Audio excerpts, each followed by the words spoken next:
Good morning, honorable members, and those under the sound of my voice. Oh, give thanks unto the Lord, for he is good, and his mercy endureth forever. Our God is faithful and worthy of all of our praise. Today, in our Moments of Impact devotional segment, our topic is forgiveness. All of us have had someone do something wrong to us in our lifetime, whether it was a lie that someone said about us, or something that they should not have done that caused some hurt or pain in our lives. Today, I want to talk about forgiveness. Forgiving someone for what they have done to you is not always the easiest thing to do, but it is the right thing to do. To forgive means to excuse, it means to pardon, to release, and to let go. The scriptures command us to forgive because we are recipients of God's forgiveness. Lamentations chapter 3, verses 22 and 23 says, "It is of the Lord's mercies that we are not consumed, because his compassions fail not. They are new every morning. Great is thy faithfulness." We just came out of a wonderful Easter season where we celebrated the death, burial, and resurrection of our Lord and Savior Jesus Christ, of which the overarching message is mercy and forgiveness. Our loving God sent his son Jesus into the world to be the propitiation for our sins when we didn't deserve it. Therefore, today, I stop by for a few moments to admonish all of us today, according to Colossians chapter 3, verse 13, to bear with each other and forgive one another if any one of you has a grievance against someone. Forgive as the Lord forgave you. Ephesians chapter 4, verses 31 and 32 says, "Get rid of all bitterness, rage and anger, brawling and slander, along with every form of malice. Be kind and compassionate one to another, forgiving one another just as Christ in God forgave you." While we admonish to forgive according to the scriptures, there's always this question: Lord, how many times should we forgive? Well, in Matthew chapter 18, then came Peter to him and said, "Lord, how often shall I forgive my brother who sinned against me?" Jesus said, "Till 7 times. Jesus said unto him, "I say not unto thee, until 7 times, but until 70 times 7. People, this does not mean on the 491st time you don't have to forgive. The message Jesus was trying to convey here was that our heart's posture must always be one of forgiveness. Sadly, many people struggle with forgiveness and would rather go to their graves before they forgive someone who have wronged them. In conclusion, I want to leave you with this thought today. God's forgiveness of you is predicated on your forgiveness of others. Matthew chapter 6, verse 14 and 15 says, "For if you forgive others their trespasses, your heavenly Father will also forgive you. But if you do not forgive them their trespasses, neither will your heavenly Father forgive you your trespasses." No one in this world is worth your heavenly Father withholding forgiveness from you. Selah. Think and act on these things. Let us pray. Dear Heavenly Father, we thank you for your mercies and compassion you bestow upon us every day. We thank you for not consuming us and leaving us by the wayside when we sinned against you. Father, we thank you for your death, your burial, the resurrection of our Lord and Savior Jesus Christ. Thank you, Father, for giving us the opportunity to confess our sins and you being faithful and just to forgive us from all unrighteousness. Help us, O God, to forgive those who have wronged us, those who have lied on us, stole from us, said all manner of evil against us, those who have mistreated us. Just like Esau forgave Jacob, Lord, give us a forgiving heart towards our spouse, our children, our colleagues, our family members, and our associates. We are constantly in need of forgiveness, so Lord, help us to forgive others. Now, Father, we ask that you would envelop this place with your tangible presence. Holy Spirit, we ask that you would take up residency and be glorified in everything that will be said and done in this house today. We pray that you would grant each of these honorable members wisdom from on high as they seek to steer our country into greener pastures. O Lord, may you continue to bless, protect, prosper our great nation, and keep us, O Lord, in the center of your will. In Jesus' name we pray. Amen. Amen. Let us repeat the Lord's Prayer. Our Father, who art in heaven, hallowed be thy name. Thy kingdom come. Thy will be done on earth as it is in heaven. Give us this day our daily bread. As we forgive those who trespass against us, and lead us not into temptation, but deliver us from evil. For thine is the kingdom, the power, and the glory, forever and ever. Amen.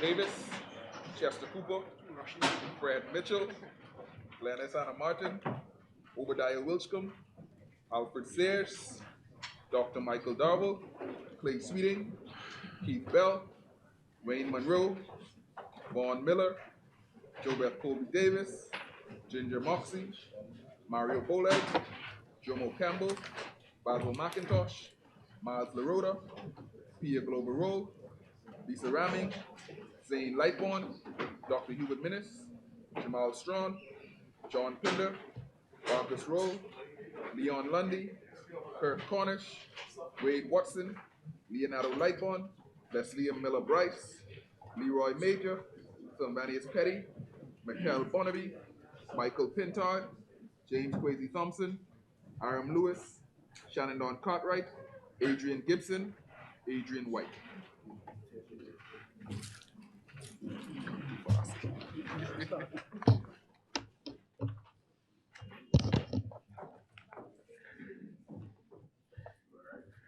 Good morning, honorable members. Before we begin this morning, I would like to take this time out to congratulate the honorable member for Garden Hills, the organizers, and Team Bahamas on a very dynamic Carifta Games.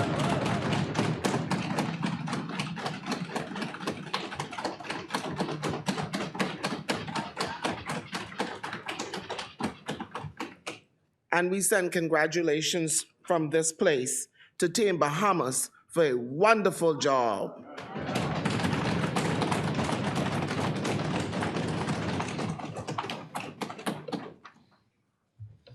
Now let's get on with the people's business. Introduction and swearing in of new members, laying of documents by ministers. The chair recognizes the honorable member for Cadan, Rumkey, and San Salvador. Madam Speaker,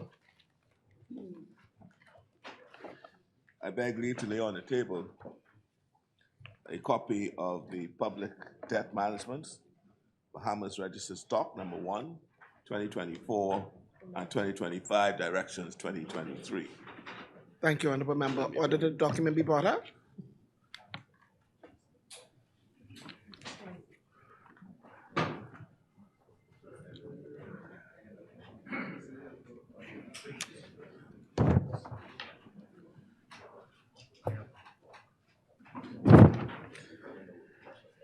Order that the document to lie on the table.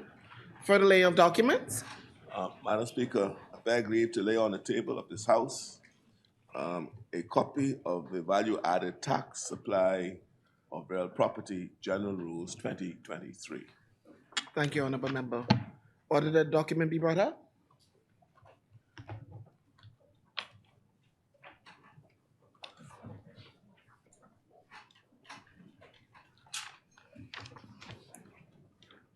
Order the document lie on the table. Further laying of documents. The chair recognizes the honorable member for West Grand Bahama and Bimini. Madam Speaker, I beg leave to lay on the table of the House the following: the Price Control General Amendment Number 2 Regulations 2023. Thank you, honorable member. Order that the document be brought up.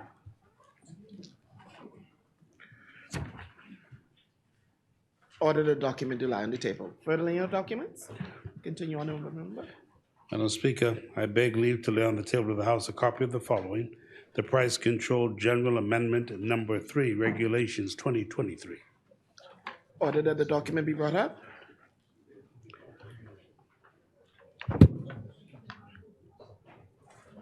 Order the document do lie on the table. For the laying of documents, Madam Speaker, I beg leave to lay on the table of the House a copy of the following: the public holidays, Easter Monday, 2023, opening of shops, notice 2023. thank you, Honorable Member. Order the document be brought up.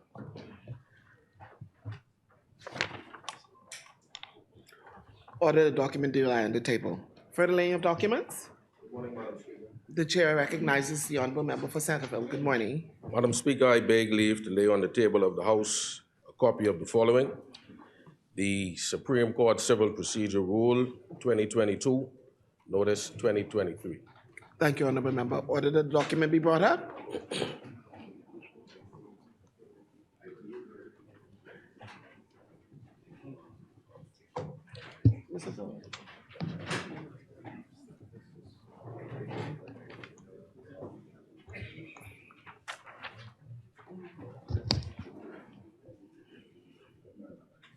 Order the document do lie on the table. For the laying of documents, Madam Speaker, I beg leave to lay on the table of the House a copy of the following: the Supreme Court Civil Procedure Amendment Rules 2023. thank you, Honorable Member. Order the document be brought up.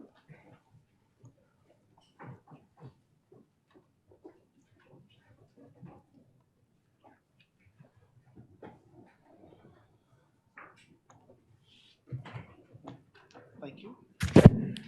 Order the document do lie on the table. For the laying of documents, thank you, Honorable Member.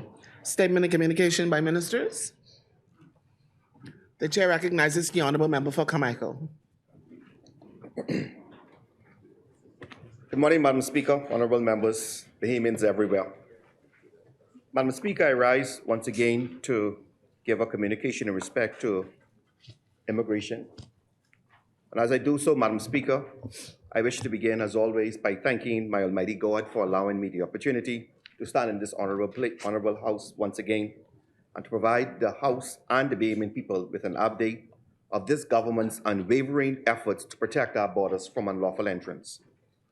Madam Speaker, since coming into office in September 2021, we have witnessed an unprecedented sequence of global events which have resulted in significant deterioration in the economy and economic outlook of the republics of Haiti and Cuba.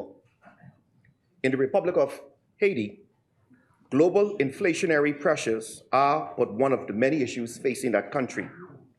Given the conditions in Haiti and Cuba, we have seen historically high levels of Cubans and Haitians seeking to unlawfully enter the Bahamas.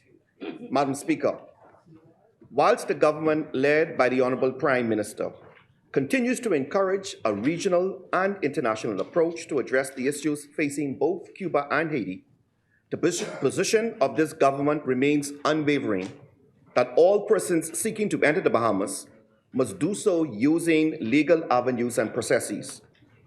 Any person seeking to enter or remain in the Bahamas unlawfully will be intercepted and sent back to their home countries. Madam Speaker, whilst we could not predict all of the challenges of the past year upon coming into office, we accepted that more had to be done to protect our borders. This is why, Madam Speaker, last year we established a temporary holding facility in Inagua with the capacity to hold over 800 persons to reduce the time required for irregular migrants intercepted in the southern Bahamas to be repatriated. This is why also, Madam Speaker, this administration immediately recruited and commissioned the largest immigration squad in the history of the department, increasing the total number of immigration officers by over 30%. Today, these additional immigration officers play a key role in carrying out the government's ambitious mandate for the department. I might add, Madam Speaker, that the Cabinet has approved the recruitment of an additional 100 immigration officers in the upcoming months. Madam Speaker, earlier this year, I advised the public of special operations in the country as part of the Operation Restore component of the government's legal framework for immigration. There are a number of operations which commenced in Abaco to combat illegal migration, and this is ongoing, Madam Speaker. It was conducted, or it is being conducted, with the assistance of several teams from the Royal Bahamas Defense Force, the Royal Bahamas Police Force, and of course, the Bahamas Immigration Department. The targeted areas include Marsh Harbor, Hope Town, Guana Key, Treasure Key, Green Turtle Key, Ferry Dock, Winding Bay, the Gully, and of course, the farm. During the course of this special operation in Abaco, several trends, Madam Speaker, have been noticed, which I wish to share with this House and members of the public. Madam Speaker, investigations in Abaco has shown that a significant number of persons are working outside the scope of their permits. The employers are in New Providence or some other island, and the permit holders are working outside New Providence, independent of their employer. Additionally, Madam Speaker, they are also working outside the scope of the grant, in that many were classified as handymen or farm laborers were found engaged in other classified fields of employment of skilled labor. Madam Speaker, from January 2023 to the 31st of March 2023, some 81 persons were found in Abaco using work permits issued for employers in New Providence alone. These persons were removed from Abaco, and in each case, the permit is liable to revocation. To date, 65 of the 81 persons have been charged and convicted before the magistrates' courts. Madam Speaker, another significant challenge we have found is Bahamian employers are failing to renew permits on a timely basis.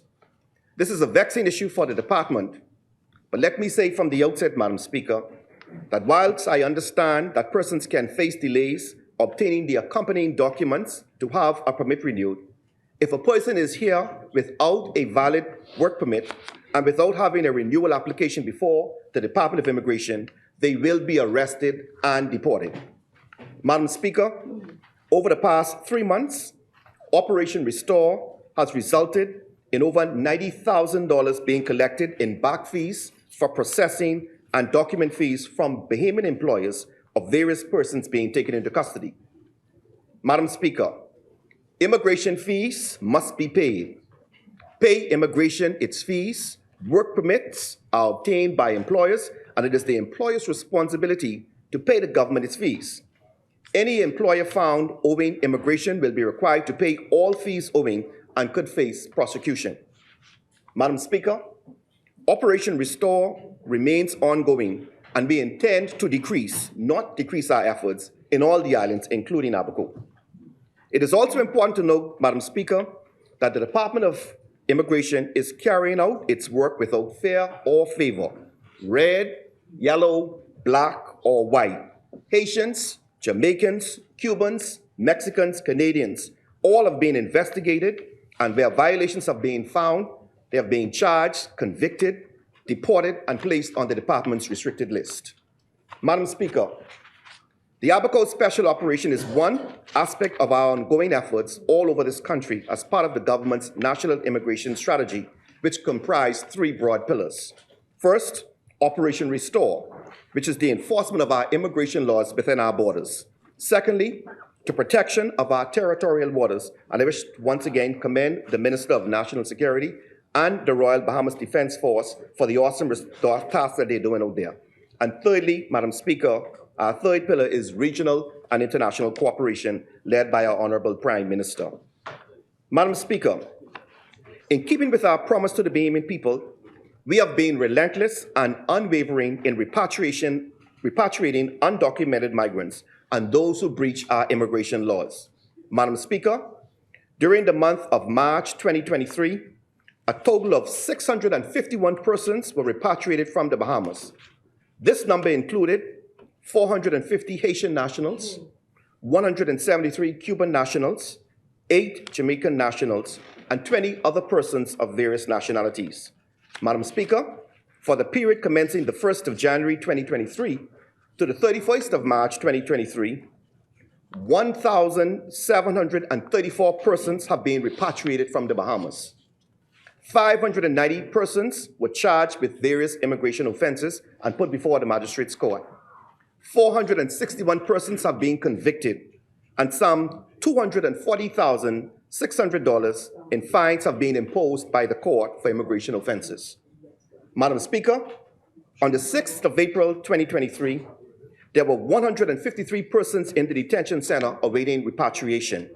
These persons include persons from China, Cuba, Haiti, Jamaica, and a number of other nationalities. Madam Speaker, I want to personally thank my team at the Department of Immigration for their hard work on behalf of the Bahamian people. Whilst we continue our efforts to detect and remove persons who have no legal right to be in the Bahamas, operations to intercept those who seek to enter our waters continue. On Tuesday, the 4th of April of this year, 219 Haitian nationals, comprising 157 males, 53 females, and 9 minor children, were apprehended from a 50-foot wooden vessel near Anguilla Key by the United States Coast Guard. They have since been transported, Madam Speaker, to the detention center.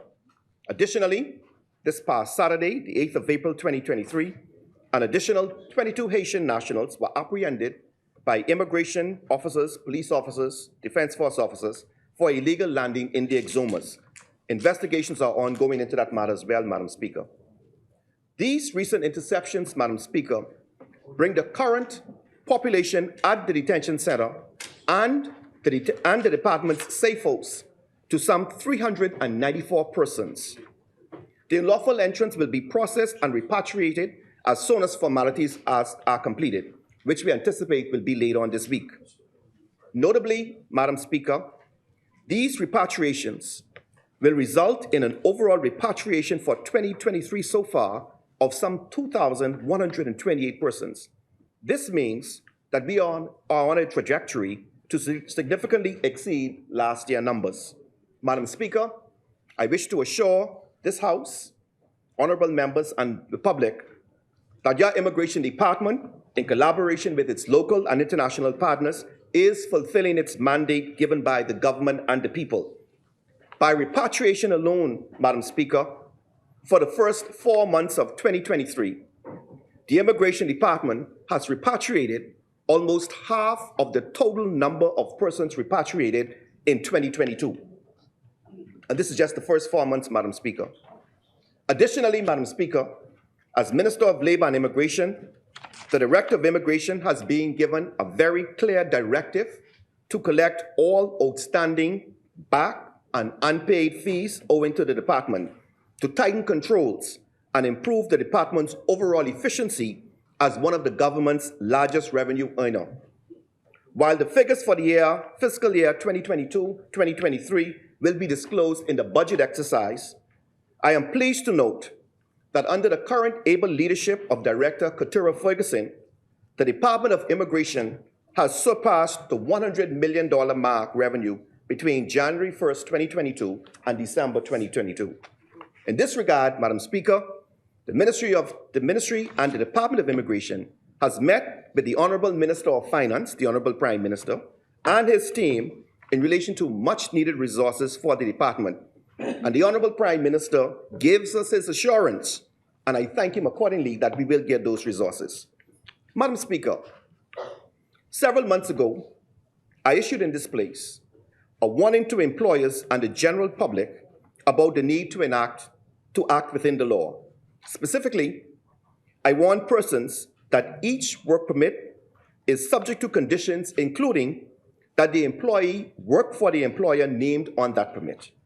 Let me repeat, a person on a permit is only allowed to work for the employer named on that permit and only allowed to work within the confines of the grant. Failure to do so is an offense.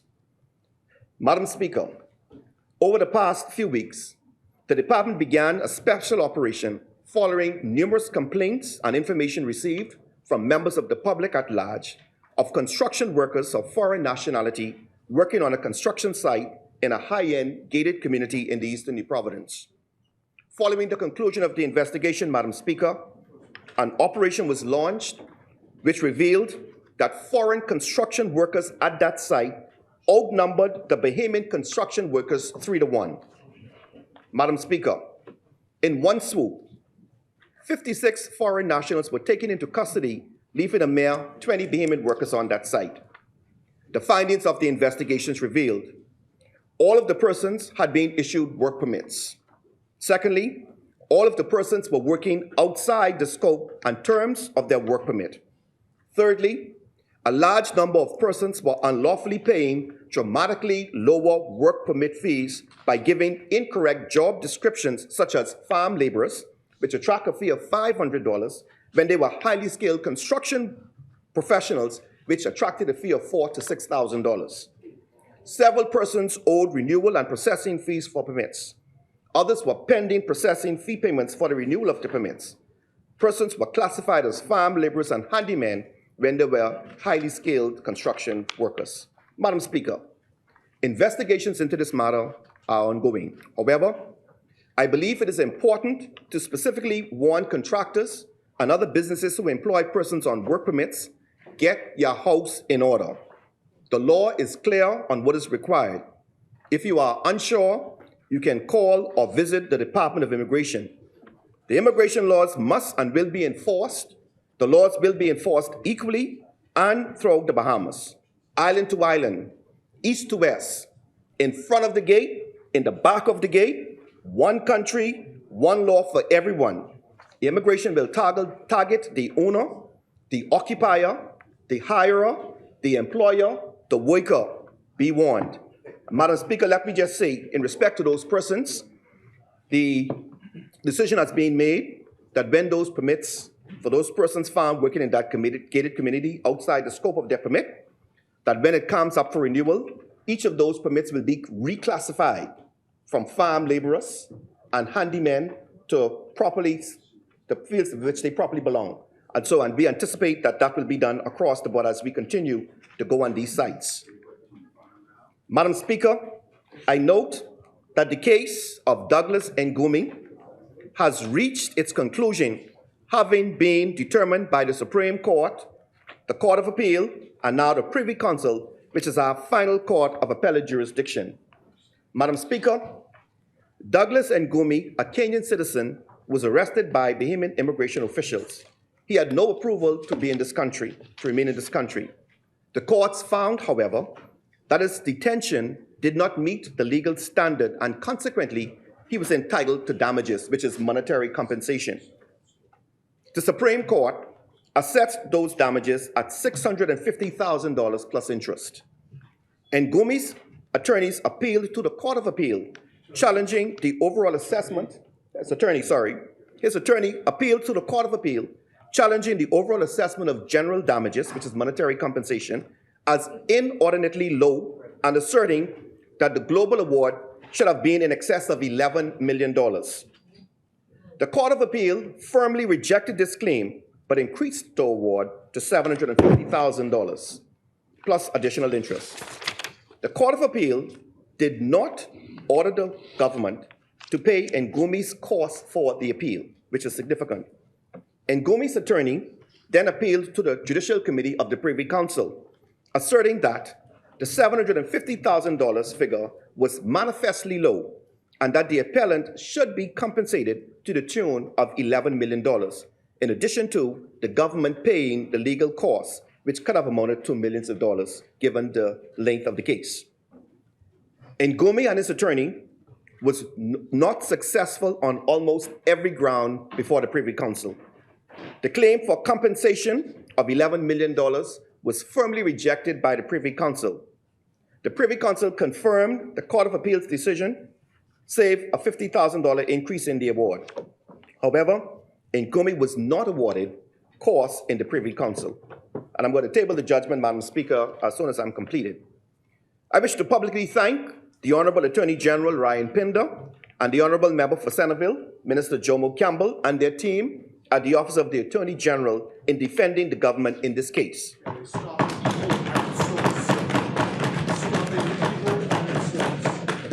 time evil rears its head, cut it off. Madam Speaker, it is important for me to say,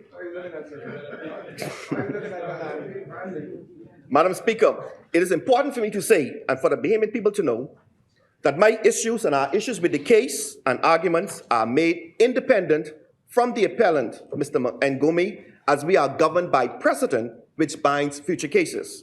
Having regard to the arguments put forward by the attorneys for Mr. Ngumi versus the pronouncement of the courts, I am satisfied that this ruling and the changes which will come which may be enacted as a result of the ruling, will put us in a much stronger position in expeditiously deporting persons who have no legal basis to remain in this country. Whilst the case highlighted the need for legislative clarification, it reinforced our ability to determine the process by which persons are repatriated under the Immigration Act. The department has already begun reviewing the sections which require legislative clarification and work with the Office of the Attorney General to determine the next steps. Ultimately, Madam Speaker, the Bahamas is a country of laws, and persons who are not citizens of the Bahamas do not have an inalienable and absolute right to remain here. We are a small country with limited resources. We cannot accept unlimited number of migrants, no matter how the attorneys for such migrants may argue their cases. The Bahamas maintains an organized system to allow for the unlawful entry and orderly processing of applications for lawful entry into the Bahamas. This is the only process, Madam Speaker, by which persons should enter this country. Our survival as a country in our current form depends on the government maintaining control of the processes by which persons enter and remain in this country. As a government, we intend to be unwavering and unapologetic in defending our sovereign integrity for future generations to come. In closing, Madam Speaker, I thank my permanent secretary, Ms. Cecilia Strawn, and my fine team at the Ministry of Labor and Immigration. On behalf of the Bahamian people and this government, I extend my deepest appreciation to the Director of Immigration, our police officers, our Defense Force officers, and our international partners for all their work they do in protecting our borders and enforcing our immigration laws and policies. I ask all Bahamian people to continue to pray God's protection and covering over each and every one of them as they fulfill their mandate. Madam Speaker, may God continue to bless, preserve, and keep this great Commonwealth. Thank you. Thank you, Honourable Member. Ordered that the communication be brought up.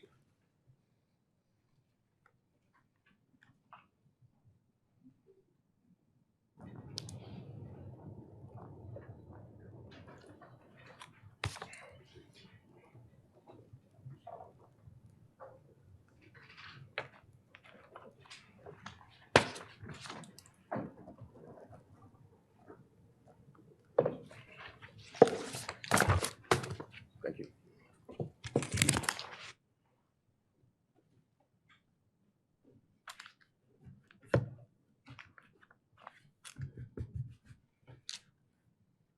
Order that the document be laid on the table. Further communications by ministers?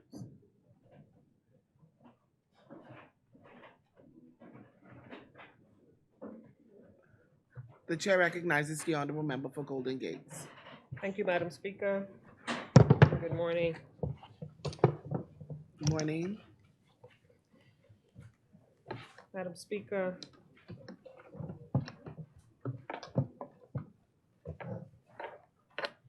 Madam Speaker, I rise today to give an account to this honorable House and to the Bahamian people on the progress of the Ministry of Public Service that we are making on our reform agenda. Last week, Thursday, I announced to the nation that the government will be conducting a public service-wide promotional exercise for the first time since 2014. Hundreds of public servants will be promoted, Madam Speaker. This promotional exercise was needed for the many public servants who are already performing duties above and beyond what their titles obligated them to do. Yet, they stepped up, they performed, and they felt duty-bound to ensure that the work of the government was done. These public servants should be applauded.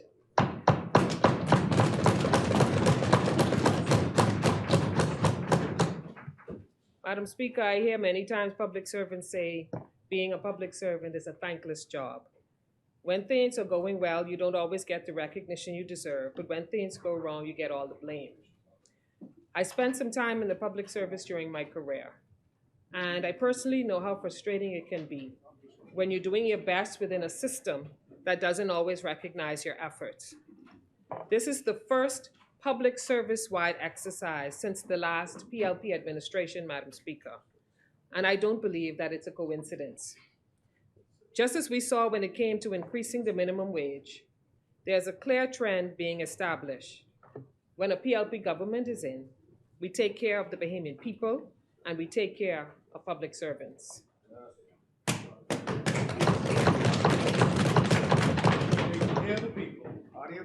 Madam Speaker, it's been 9 long years that these public servants have waited patiently for the freeze on service-wide promotions to end. Well, Madam Speaker, that freeze is now thawed out in this new day.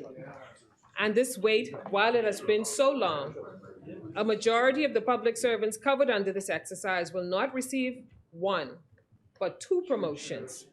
Some have waited for over a decade, Madam Speaker.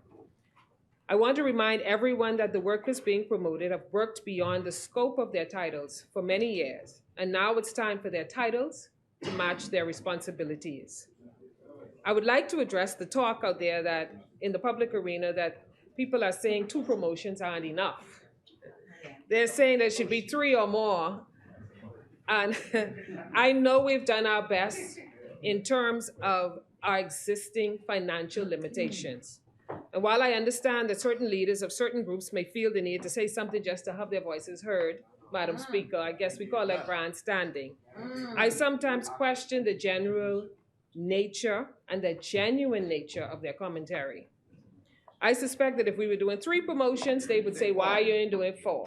If we were doing 10 promotions, they'd say, why you ain't doing 11?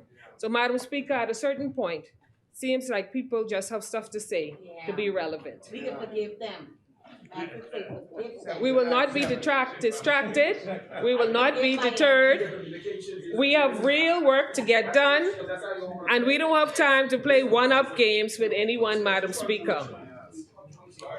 While public service promotions are often halted because of the government, Marco City, I am referring to you, man. The chair recognizes the honourable member for Marco City. There is a clear in the parliament that if you're giving communications on what is question and answer day, that the members ought to get up and deliver a communication without getting into controversial matters, or we are duty bound to respond. Absolutely. So, Madam Speaker, I would ask that we obey the rules so that we are able to get on with the business of the House.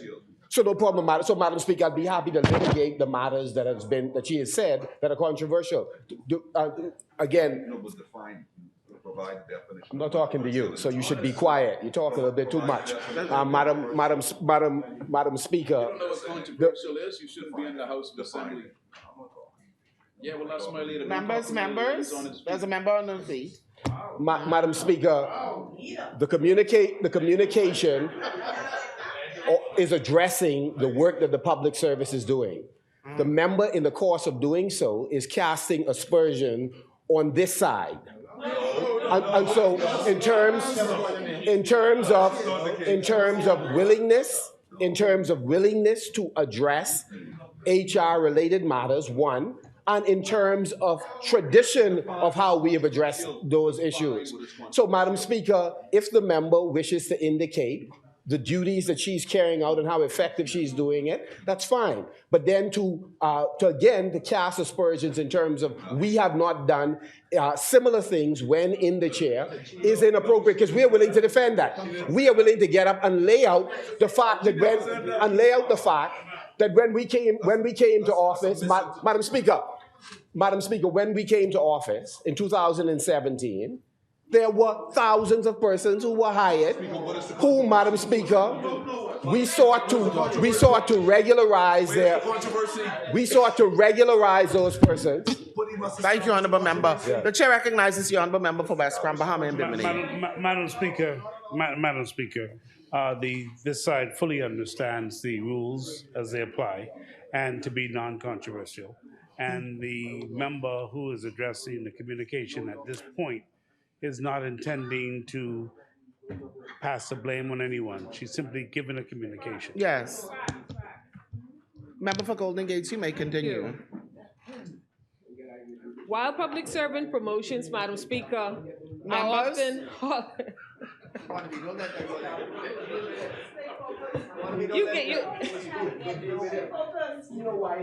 Members, we have young people in this place. Come on Yes, now. Madam Speaker, we must lead by example. While public service promotions are often halted because of government financial constraints, we should be very careful and strategic with how these pauses on promotions are handled going forward. These pauses in promotions have created a hollow middle, Madam Speaker, where there's talent at the top, a lot of talent at the clerical levels, but not nearly enough middle-level managers. We cannot continue to ask clerical staff to do the work of mid-level officers without career advancement. It's simply unfair. To facilitate a smooth promotional process, we have done away with the formal assessment process. We do not believe that an over-reliance on standardized assessments provides a full picture of the performance of an employee. In this exercise, we assure that a full slate of hundreds have been met. All employees recommended for promotions have the requisite years of experience, the academic qualifications, and the ACR scores to do the job. To add an additional barrier for these already qualified employees is not practical when they have already met the qualifications in every way that matters, and their performance, Madam Speaker, speaks for itself. This administration is fortunate to have a leader who understands how important public servants are to successful governance. So I thank our Honorable Prime Minister for loaning his vision and his support to the work we do in the Ministry of the Public Service. We also have a minister who truly gets it, and I'm referring, of course, to the Member of Parliament for Fox Hill, who has given his unrestrained support to our ambitious reform agenda at the Ministry of Public Service. So we all work together from day one to craft a plan for public service reform that has its foundation in our blueprint for change. What's made similar reforms unsuccessful in the past is the fact that we often lack political will to see major changes through to the end. Reforming a government HR, policy, and processes does not necessarily dominate headlines, but it's critical to effective governance, Madam Speaker. While government resources typically are focused on major policy areas like national security, education, public works, health, the people are the ones who drive the results and deserve to be recognized. It's our people, our human resources, Madam Speaker, who must be effectively deployed, managed, and rewarded. From day one, we've focused on strategic human resource development to create a more effective and efficient public service. When public servants are happy and motivated, it is the Bahamian people who benefit from faster, public-oriented services. This is why our first step was to address the payment and promotions backlogs that weaken employee morale and motivation. Whether we're talking about the public or private sector, no one wants to work for an organization that does not acknowledge their efforts and compensate them in a timely fashion. Yes. Madam Speaker, the book of Romans says, "Now to the one who works, his wages are not counted as a gift, but as his due." Slow-moving bureaucracies and outdated systems are not sufficient excuse to delay paying people what they have already earned. Not when they have careers that they have dedicated their all to and mouths to feed at home. So we took action where we could immediately make a difference, knowing that in many cases, higher compensation was not solely up to the government. Many public servants' compensation packages are dependent on negotiated agreements with the local trade unions. Unfortunately, for the past 4.5 years prior to this administration taking office, government labor relations hit an all-time low. We knew we had a lot of work ahead of us, even with the Memorandum of Understanding we signed with local unions prior to elections. Well, Madam Speaker, since taking office on September 2021, we have successfully negotiated 17 industrial agreements, securing higher wages, better health insurance, among other benefits for thousands of public servants. And there's still more we have to do. So we brought back annual increments to help public servants' salaries better absorb inflation, and then we increased minimum wage to help those at the lowest end of the salary scale to make ends meet. These were just a few of the initial steps we took in our 10-point plan to reimagine the public service.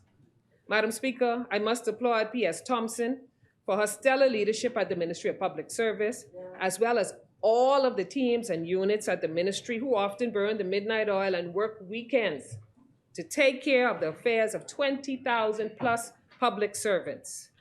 I let anyone considering working at public service know that you have to be a worker to keep up with us at that ministry, because we're moving full steam ahead. Madam Speaker, hands-on leadership gets results. It's simple as that. We set the tone and everything else follows, and I can assure all public servants that in me, you will always have a champion within the government and within the cabinet looking out for you and pushing for the necessary reforms to happen. There's no possibility of us losing focus, not when our teams are so locked in, and not when the Prime Minister and the rest of the cabinet recognize the value of our work and are fully on board. Within the ministry, we have a special task force whose sole purpose is to oversee the successful execution of our reform agenda. We're now reorganizing all HR personnel within government so that they now fall directly under the Ministry of the Public Service. Through centralization, we will achieve a uniformed approach to HR management throughout every ministry and every agency. As a part of this exercise, we will pull all public servants with HR credentials into these newly formed HR units to take full advantage of their HR talent throughout the government. Our 10-point plan called for a public service-wide workforce audit, which is nearing completion. Through this audit, we are getting a better idea of the resources and personnel needed to modernize the public service and equip it for success. But I want to be clear, Madam Speaker, we're not waiting until the audit is done and the report is completed to make the necessary changes. As soon as new data is available, we act accordingly.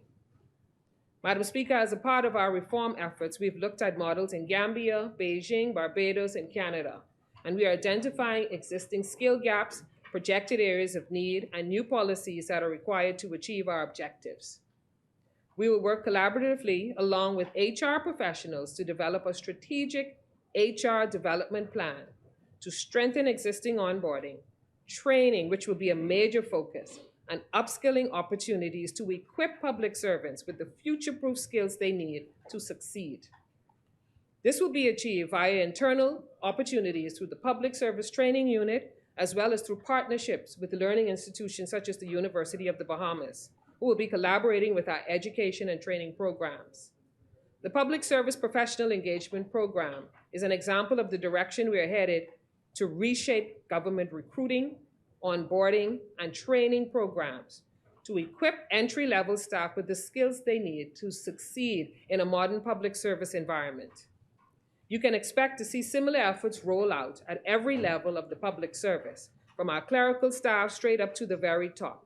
No one is excluded from these efforts, and Madam Speaker, in fact, our Prime Minister himself is leading and overseeing performance evaluations for permanent secretaries. This is the kind of accountability and transparency we're bringing to the public service. There's much work to do, Madam Speaker, but one of the most important steps we've taken is the digitalization of our document management and human resource management system. We have already begun preparations to implement a digital document management system that will improve the speed of all document-related workflows. Paper-based, analog systems will be a thing of the past, as will the stacks of documents piled high to the roof at the ministry. As we embrace this change, we can expect a significant boost in efficiency, which will result in shorter wait times for documents to be processed and acted on. We will see a similar streamlining and automation of HR processes as the Human Resource Management Information System is brought on board, led by the Ministry of Finance in partnership with the Ministry of Public Service.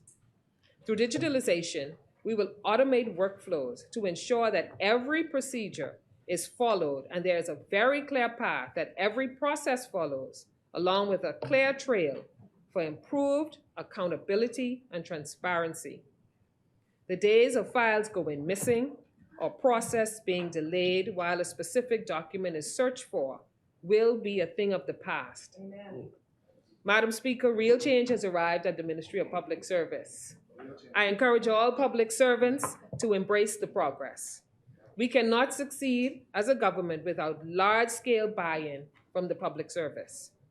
This administration will continue to invest in people, knowing that empowered public servants will drive our success as a government. I say thank you to all public servants across the length and breadth of the Commonwealth of the Bahamas for your hard work, for your dedication. May God bless each and every public servant, and may God bless our Commonwealth of the Bahamas.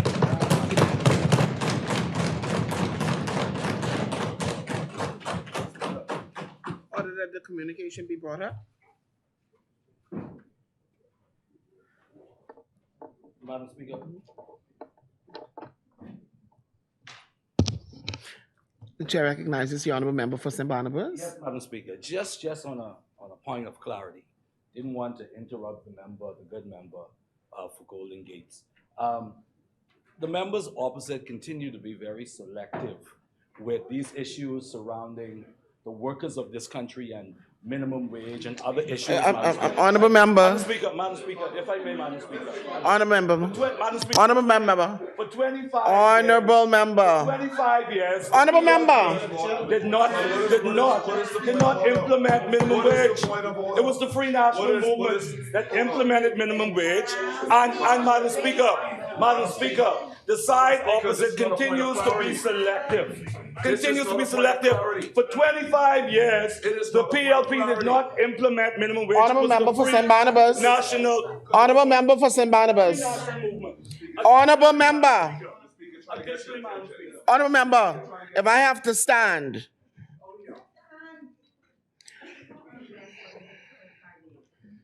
We are at communications. I will give you liberty to speak, but don't try to overpower me. No. I'm speaking now. I will allow you to speak, but don't try to overrun the chair. I have called for you at least 4 times, and you have not acknowledged this chair.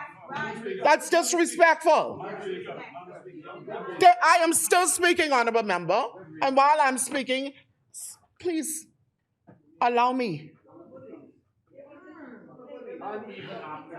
Don't do that. The chair recognizes the honorable member for West Grand Bahamas. Madam Speaker, we're at the moment of communication. We are at communications, And I will allow. There cannot be 2 members on their feet. Cannot be 2 members. And when we are done, then you will have an opportunity to speak. But don't do that. Do not do that. Order that the communication be brought up. Has the communication been brought up?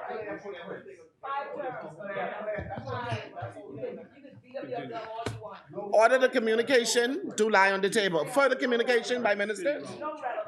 The chair recognizes the honorable member for Garden Hills. That's a lot of terms. That line is so old and stale. 5 terms, my brother. Get a life. Get a life, man. Madam Speaker, is this Attack Females Day?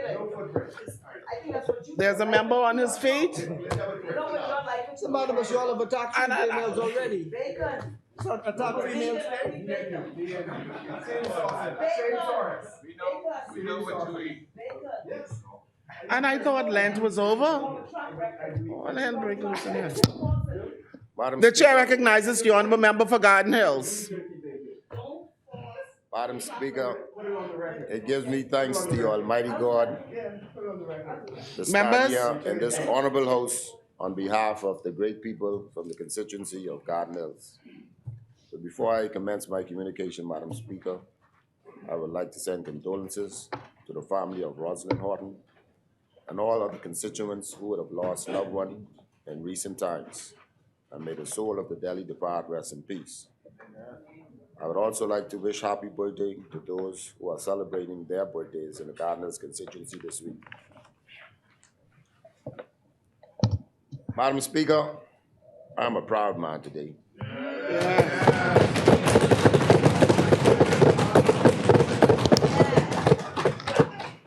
I'm a proud as a minister, as a member of parliament, and most of all, a proud Bahamian.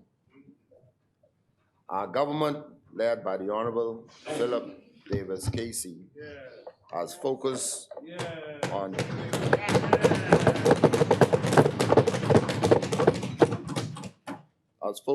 disaster management, climate change, and building a resilient Bahamas from our first day in office.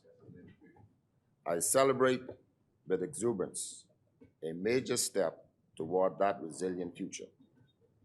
One of our major threats to our country is natural disaster. And this issue is compounded by the need for additional trained and skilled manpower. Hence, 3 months ago, we launched the Bahamas National Youth Guard Program. Yes.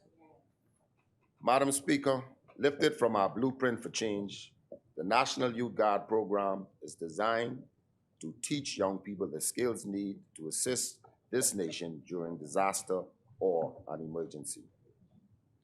As Minister of Youth, Sports and Culture, my passion is supporting, developing, and providing access to young people, and this program can attest to that. The Bahamas National Youth Guard Program, affectionately called the NYG, is designed to teach young people the core values of citizenship, patriotism, and service. One of the more famous U.S. President John Kennedy once said, "Ask not what your country can do for you, but rather ask what you can do for your country." Madam Speaker, 2 weeks ago, 64 of over 200 applicants completed the first phase of their training in the National Youth Guard Program. These young people range from 10 different islands across the archipelago.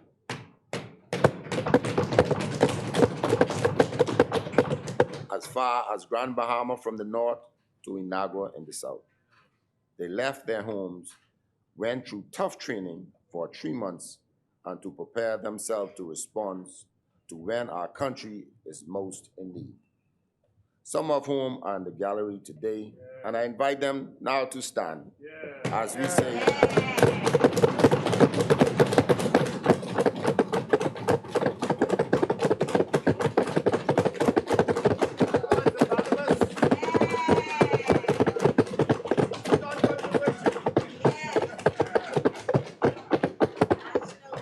you may be seated. And we thank you for your commitment and service, also accompanying them as Commander Sonia Miller of the Royal Bahamas Defense.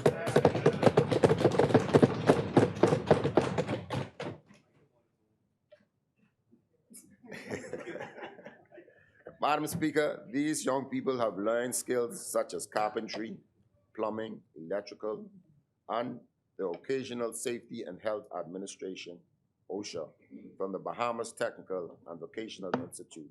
And Dr. Linda Davis, president of BTVI, is here.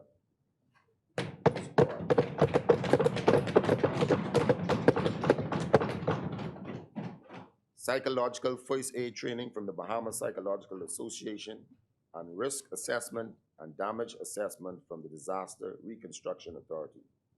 They acquired standards of training certification at the Watchkeeping and Sea Safers, and a number of them received training from their Class B boat license by LJM Maritime Academy. The Royal Bahamas Police Force taught them how to swim, proper radio communication, and report writing. The Community Emergency Response Training, or CERT certification, along with the shelter management, were taught by NEMA and the National Emergency Management Agency. The skills our young people acquired not only allows them to serve the country, but also themselves and their families. During the training, one of these cadets lost his home to fire and now has some of the skills needed to help his family rebuild. Madam Speaker, on March 31st, history was made as we celebrated the graduation of these fine young people, the first cohort of the National Youth Guard program. It was a red letter day. Our Honorable Prime Minister served as the keynote speaker, and each of the 64 graduates received a number of certifications that I previously mentioned. We extend formal congratulations to Ramon Herrera Lightburn, hailing from all the way down southern Inagua, who captured the top award as the most outstanding youth guard. From Grand Bahama, Felicia Roberts received the most outstanding female guard award.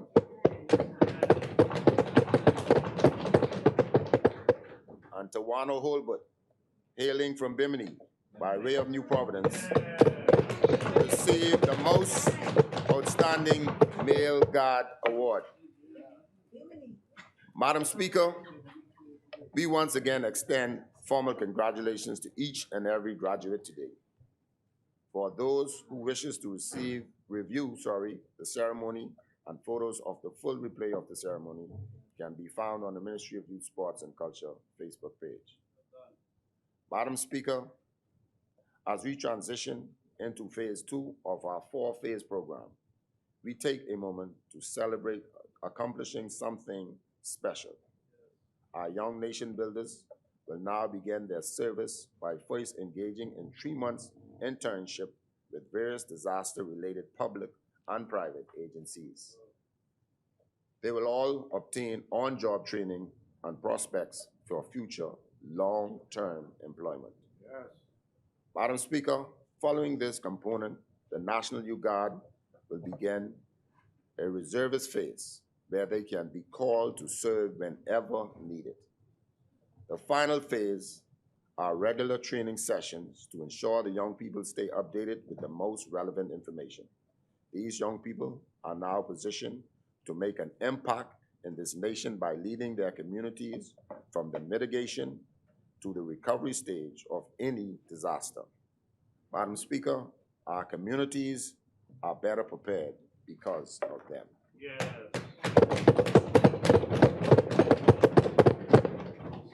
Madam Speaker, this program could not have happened without our partners.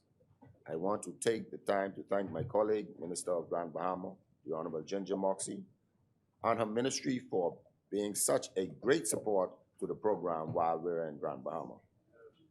Thank you to the Royal Bahamas Police Force for hosting the cadets on your campus. The Royal Bahamas Defense Force for all the training and the meals you provided daily. The Disaster Reconstruction Authority and the Bahamas Psychological Association, thank you for the wealth of knowledge you give to the program. Madam Speaker, a very special thank to you is extended to the National Emergency Management Agency and all other sister agencies that made the NYG program possible, including the Ministry of Finance, the Central Purchasing Unit, the Public Treasury, the Rand Memorial Hospital, the Port Department, the Grand Bahama Yacht Club, and a host of others. You have been an integral part from the inception of the program. Madam Speaker, my ministry has enjoyed its partnership with the Bahamas Technical and Vocational Institute over many years with the multiple programs, and would like to thank them for partnering with us in this program as well. Through our partnership with this program, Madam Speaker, I am proud to announce, Madam Speaker, that members of the National Youth Guard are eligible for scholarships to continue their studies at the institution. Our other partner institution is the LJM Maritime Academy.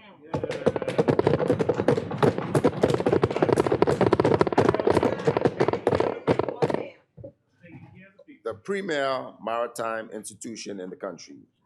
On the heels of this new partnership, it gives me great pleasure to announce today, Madam Speaker, that LJM has offered scholarships to 4 of our National Youth Guards.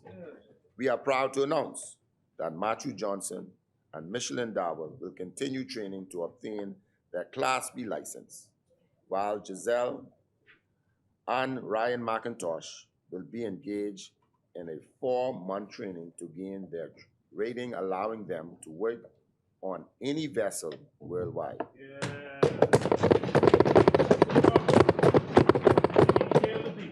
This is to be highly commended and celebrated, and we offer our gratitude to the LJM Maritime Academy.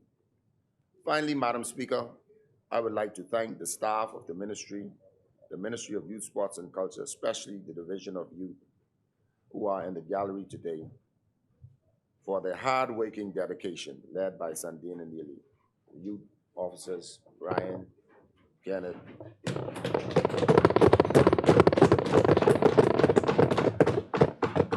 They continue to do excellent work in developing and supporting young people. A special thank you is extended to youth officer, Mr. Kenneth Fraser up front, who led the lead officer on this program. He spent countless hours designing, implementing, and facilitating this program. Thank you for your sacrifice and service. Madam Speaker, as I take my seat, I end by stating a quote from Jackson Brown Jr. Once said, "The best preparation for tomorrow is doing your best today." I am proud to state that we are building a resilient Bahamas and a brighter and more secure future. I thank you.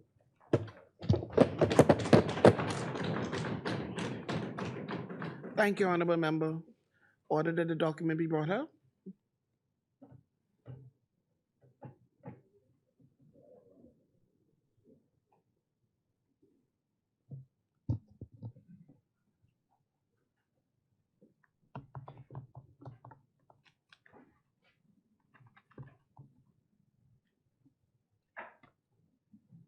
Order the document line on the table. Further communications?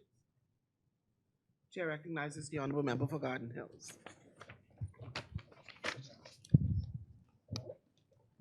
Madam Speaker, although a small country by population and size, we are the jewel of the Caribbean and the envy of the world. Our dominance at the recently held Carifta Aquatics and Athletics Championships proves that we are a force to be reckoned with in the sporting world.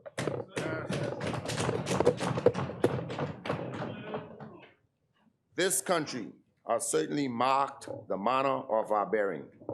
Our athletes, through dedication, commitment, and hard work, have united this country and given us all a new profound sense of pride. Madam Speaker, on April 4th, 2023, a 39-member team, along with the executives of the Bahamas Aquatics Federation, parents, and swim fans, boarded the Bahamas airplane and flew to Curacao. Madam Speaker, I was told that everyone knew when this focused and talented group of young and upcoming Olympians landed in Curacao, and when they arrived at the Aquatic Center. In fact, Madam Speaker, the entire Southern Caribbean, now known as the Bahamian National Anthem. That's how many times it was played for our swimmers, who stood proudly on top of the medal podium, and it was gold, gold, gold, and more gold.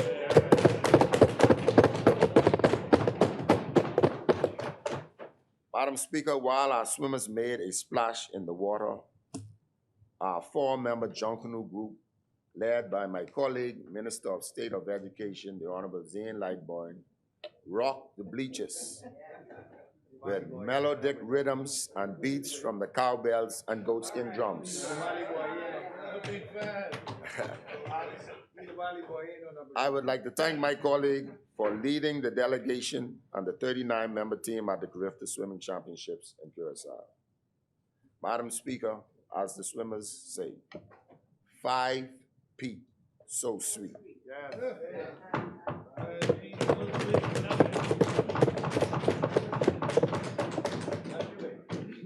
This historic win This historic win, which will be inked in the annals, has 2 new individual and character records attached. Team Bahamas produced the best ever performance at the games, winning a total of 85 medals, 37 golds, 27 silver, and 21 bronze. The overall team accumulated 1,113 points, and this was the most ever scored at the games. The nearest rivals were the Cayman Islands, who got second with 25 golds, 16 silvers, and 12 bronze, while Trinidad and Tobago rounded off the top 3 with 22 golds, 16 silvers, 16 bronze, for a total of 54 medals. Madam Speaker, I want you to remember this young lady's name, Celeste Gibson. She dominated the girls' 11 and 12 division, winning 7 gold medals. Celeste Gibson. 7 gold medals in the 100-meter butterfly, 200-meter freestyle, 50-meter butterfly, 400-meter freestyle, 50-meter freestyle, 200-meter individual medley, IM, and 100-meter freestyle. Celeste was also the FINA high point winner. She deserves a round.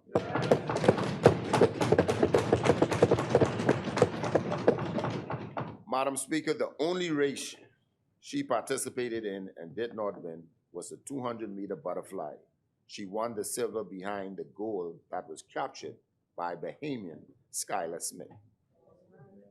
Madam Speaker, that's just one of the many golden performances by our team, as David Singh competed in the boys 11 and 12 division and captured 6 gold and 2 silver medals.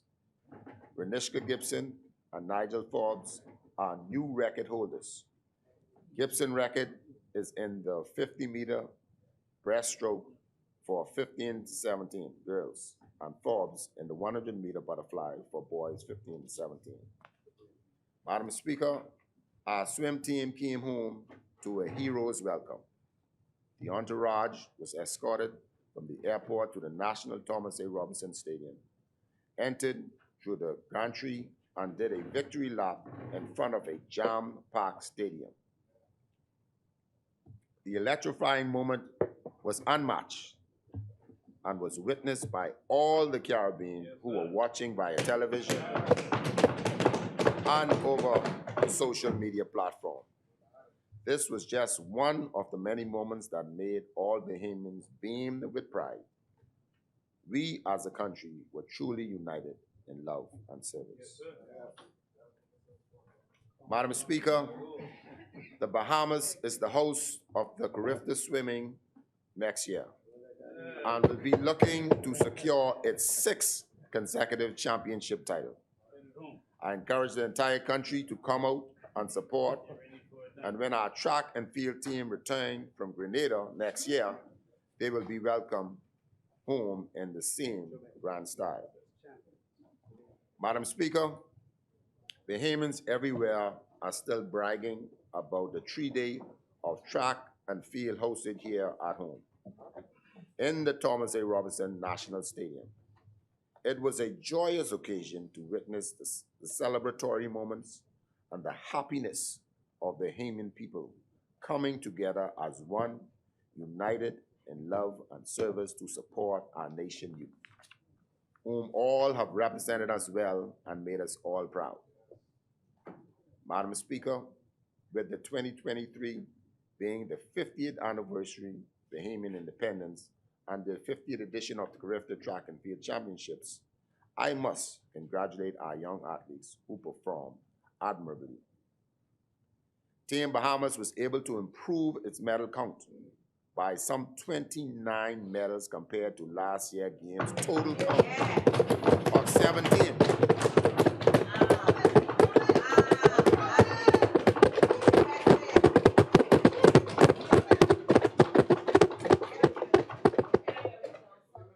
Madam Speaker, the Prime Minister asked the B3As and the organizers of athletics in the country that we must improve our medal count, and we did so, despite the not the not the physical opposition, but so those who still complain.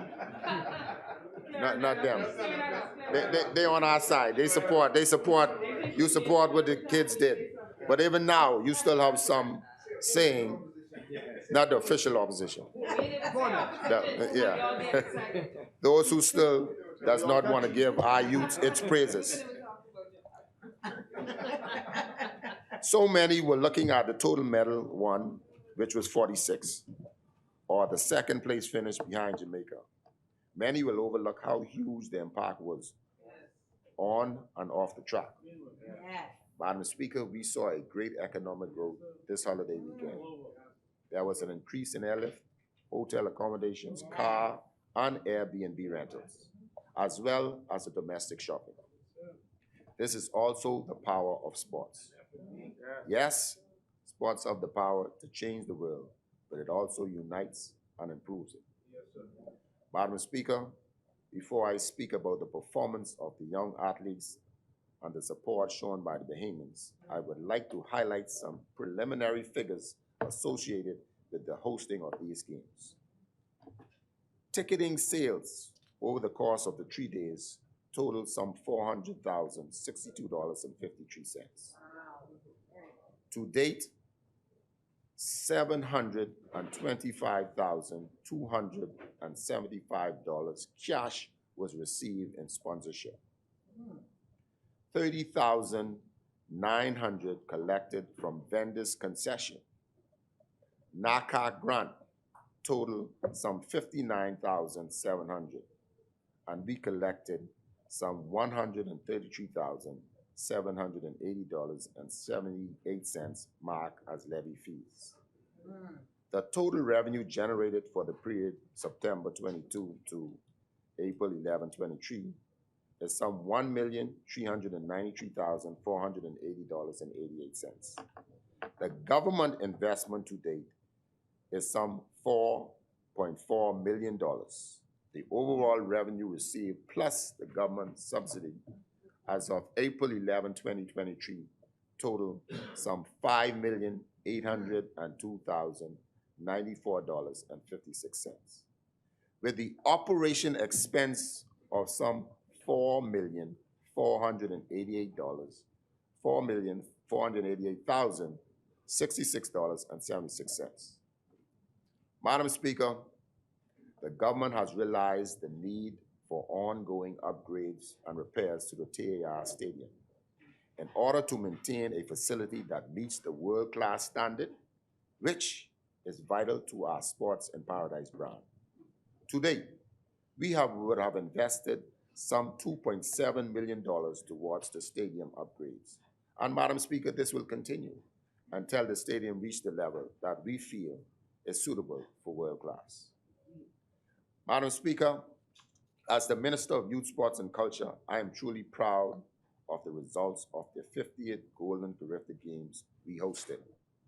Although the goal was to win 50 medals to honor the 50th independence, our young men and women did exceptionally well, achieving 46 total medals. And, yeah.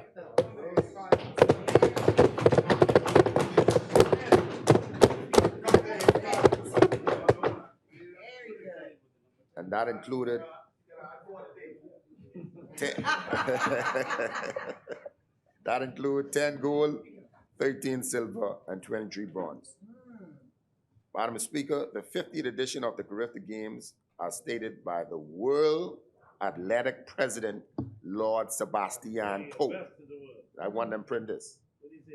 His quote was, "The best Carifta Games ever."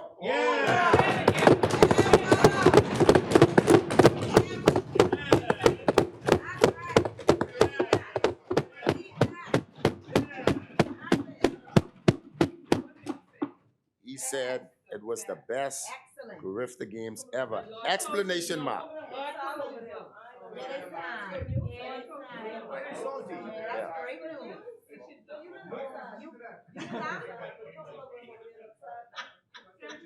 Makes it look salty,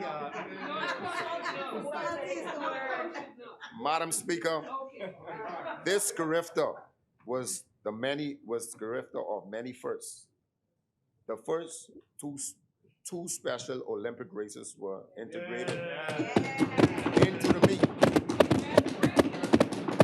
Special Olympics 100 and 200 meter races, won by Deron Forbes and Justin Miller, respectively.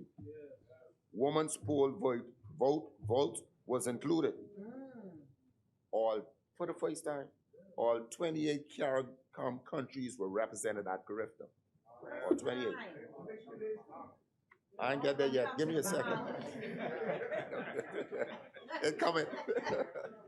The Bahamas had a full, again, for the first time, 80-member contingent team, and we had a consistent viewership of the games that was over 100,000 on our Carifta Facebook Live account. Madam Speaker, it is not just an investment in sports alone that made this event phenomenal. But, yeah, it was the unique collaboration of the three pillars of what makes the Bahamas great. Our Bahamian culture was fully displayed leading up to and during the games. Prior to the event, the local organization committee of the 50th Carifta Games arranged weekly prayers for our team with the understanding of how important God is to our people and a nation. Along with this vein, church service was held in the Cultural Village Amphitheater in the weeks leading up to the games and Easter Sunday, a celebration of God's importance within our nation as a people, and to pray for the success of the games, health of our athletes, coaches, and officials. Our culture display continued from the dynamic opening ceremony to the closing of the event. Throughout the 50th Carifta events, Bahamians and visitors alike heard our country music, saw our unique dance, artistry, and the colors of our beautiful nation represented. Good Friday, April 7th, after the opening ceremony, we held a concert with the Bahamian artists, music, and full cultural production showcasing local Bahamian talents.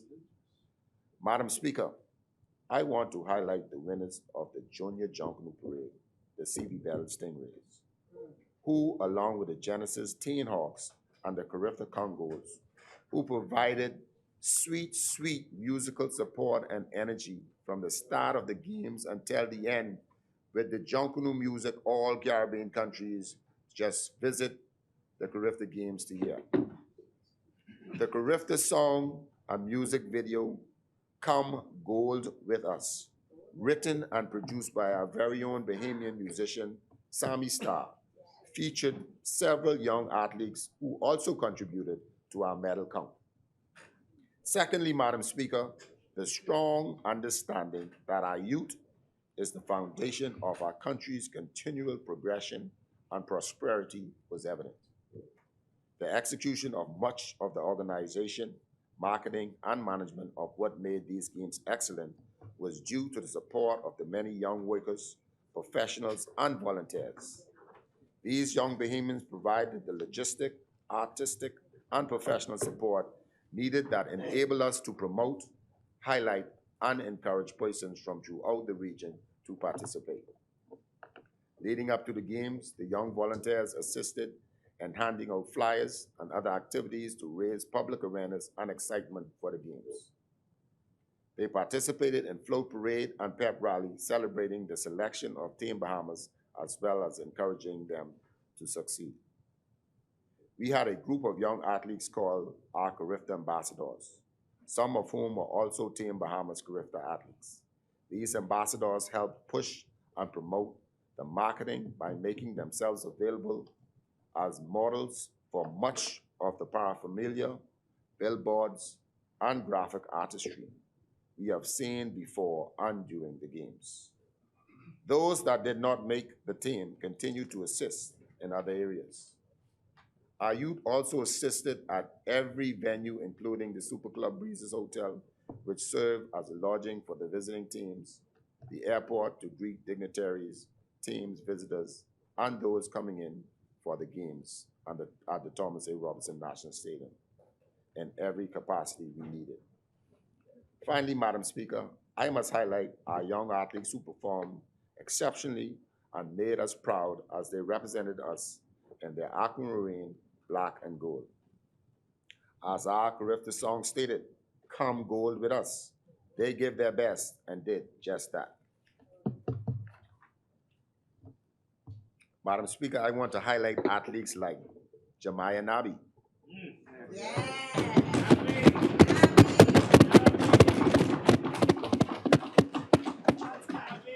who brought from Navi, she from Vinewood. Don't let that name there. She's from Vinewood. She's from Vinewood, not Navi.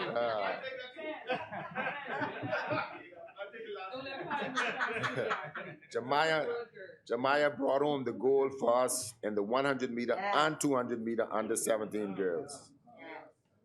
Kamira Strawn, who won the gold and set that's not Navi, who set a new record for javelin in the under 17 girls. Kaden Smith for the under 17 200 meters. Kadian Cartwright, gold in the under 20 javelin. And Brandon Vanderpool for the men's open pole vault, setting a new Carifta record of 5.06 meters. And national record. Our under 17 and 4x1 men relay team of Trent Ford, Andrew Brown, Caden Smith, and Ishmael Roll, all the way from Garden Hills, who brought home the gold. He brought home, yeah, I had to put that there. He brought home the gold. They brought home the gold in the 4x1 relay.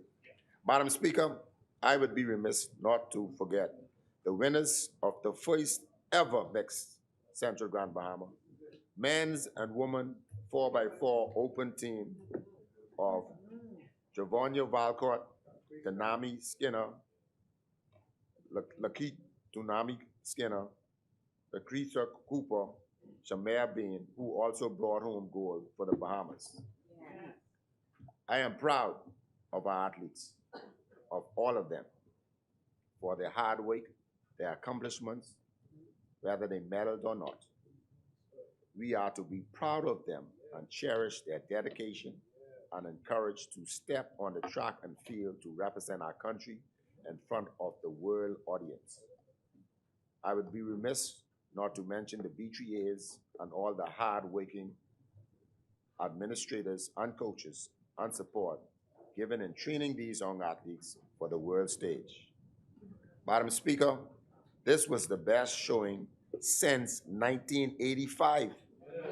East Grand Bahama, Central Grand Bahama, you know, from 1985, this is the most medal we ever win. Still, we get some people over there talking fool is a very serious thing.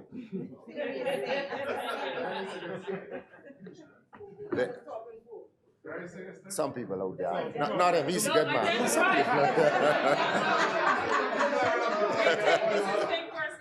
No. You gotta make it clear. The investment made was the best choice, and as Minister of Sport, one that I will make again. That's right. This year, we hosted the Caribbean's best in athletics.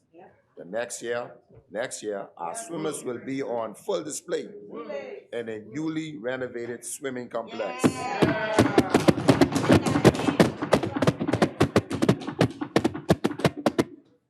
As previously stated, they will be looking to capture their 6th consecutive title and 9th overall championship crown. Our track and field athletes will head to Grenada. They too will be flown free on the National Fly Carrier Bahamas Air, courtesy of the Davis-led administration. Madam Speaker, we will continue to invest in our youth. The future, the future of our country as they make historical progress towards the better future in sports and the country as a whole. They will know that this Davis-led administration were the ones who fully supported and embraced their ideas. And Madam Speaker, I would just like to lay this on the table for the record. As in the Olympics, disciplines are separated and the Carifta, they are separated. But we know that even though the swimming and track are separated, when you combine the total medal counts, the Bahamas would have had 126 medals.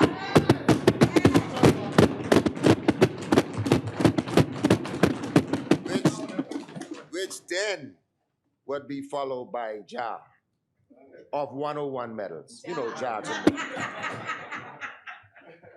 And then followed by Trinidad by 76. So said, so done. We are not divided as a nation. We are united. So we add them together and say, we still the best in the Caribbean. I rest.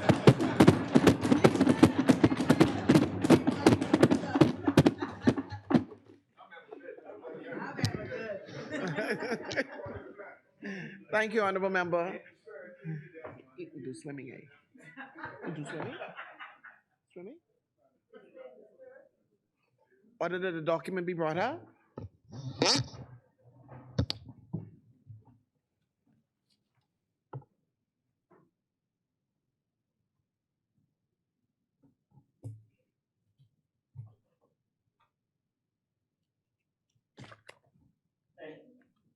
Order the document to lie on the table.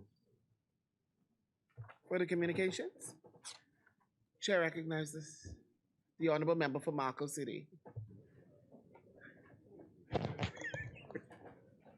Thank you very much, Madam Speaker, for agreeing to permit members of the opposition to lend our voices in congratulating the Bahamian athletes, both in swimming and in track and field. A number of my colleagues have interest, Madam Speaker, in lending their voice, because many of the athletes hail from all of our constituencies. Let me begin, Madam Speaker, by saying congratulations to the Minister with responsibility for sports, the Honorable Mario Boleg, for assembling a wonderful team, the LOC, which a number of us have worked with before, the local organizing committee. We thought was populated by a number of very talented Bahamians, and so we want to recognize certainly Mr. Lyndon Maycock for the work that he did. And then, of course, Madam Speaker, we won't be able to name all of the persons, but we were particularly impressed with the advocacy by Pauline Davis, who played a pivotal role in a number of ways. As you know, the World Relays in large measure came to the Bahamas through Pauline Davis. She played a wonderful role on the international scene. So did Mike Sands, who followed her in the position on the IAAF board, and again on the consul. And so we want to recognize those elite athletes who went on to administration and worked along with Minister Boleg, and of course, Tramiko Archer, the head of the B3As. But Madam Speaker, the bulk of the praise really goes to the athletes who have done a phenomenal job, and to their parents and the coaches and the entire support system that has been built around them. We also want to say a special thank you, Madam Speaker, to all of the sponsors who came on board. And so we want to say to the Minister, as we've been doing since the election of 2021, that this side, we support sports development. We have on our side an Olympian in the member for Central Grand Bahama. And again, we also have whispering in our ears multiple Olympians who were a part of the last administration. And so we want to commend you and all of your support team, who we believe put on a wonderful Carifta. So let me begin, Madam Speaker, by saying how proud we were of the team that went to Curacao. And Madam Speaker, sports has a way of lifting the entire spirit of a country. I remember during the pandemic, when we were looking at the year-end review, out of all of the negative reports of things that were happening in general, the thing that lifted our spirit was the way our athletes were performing overseas, particularly when track and field had resumed. Bahamians of all political colors were united. I remember being in the bank one day and watching Bahamians who didn't know each other high-five each other as Bahamians were performing well internationally. And so, Madam Speaker, historically, sports has been a unifying force, and we support greater financial investment in the sports facilities and in facilitating our team's success in the various disciplines. Madam Speaker, the Carifta Swimming Championships in Willemstad, Curaçao, was remarkable for us in that we, for the 5th consecutive time, Madam Speaker, emerged as the victors in Carifta with a record 1,135 points. What was even more impressive, Madam Speaker, is that the team won a record 85 medals, inclusive of 37 gold, 27 silver, and 21 bronze. And I liked what the Minister for Sports did by combining both swimming and track and field. I think that's the story we should stay with as a country when we report on Carifta, that we are dominant in the region. I thought it was a wonderful twist. Madam Speaker, in track and field, we placed second, and I remember going to meets when I was very young. And Madam Speaker, I was never so proud to see the way in which the Bahamas has rebounded in track and field in this particular Carifta game. It was wonderful to see Marianne Higgs, who are persons like, I'm sure, the member for Long Island and the member for St. Anne's were probably maybe too young to be in the stadium, but they have heard of these legends. And there are a few other young folks on the other side. But Madam Speaker, to see the legends that were there, Debbie Ferguson and others, it really took me back many years. Madam Speaker, the track team did exceptionally well, 46 total medals, inclusive, Madam Speaker, of more goals than we had certainly gotten the last time, and of course, an increase in both silver and bronze medal. Madam Speaker, we were especially proud of the new events, and I thought it was a wonderful touch to show the inclusiveness by having the special athletes participate in these games. And of course, we were one of the innovators when we hosted the World Relays in terms of how we introduced the athletes. And it was wonderful to see that we took that even to another level. Every country after the World Relays was hosted in the Bahamas followed the Bahamas system in how athletes emerged out on the track. And we have taken that, I believe, to another level in this particular Carifta. Madam Speaker, the B3As continue to demonstrate its capacity to organize along with the local organizing committee, which I hope that the Prime Minister would look at ways in which we are able to regulate and organize multiple LOCs, because I think it is the way forward for organizing events, that ministry staffs are often stretched too thin to manage all of the moving parts when we put on these incredible international events. And we might look at a permanent secretariat or authority for organizing these events.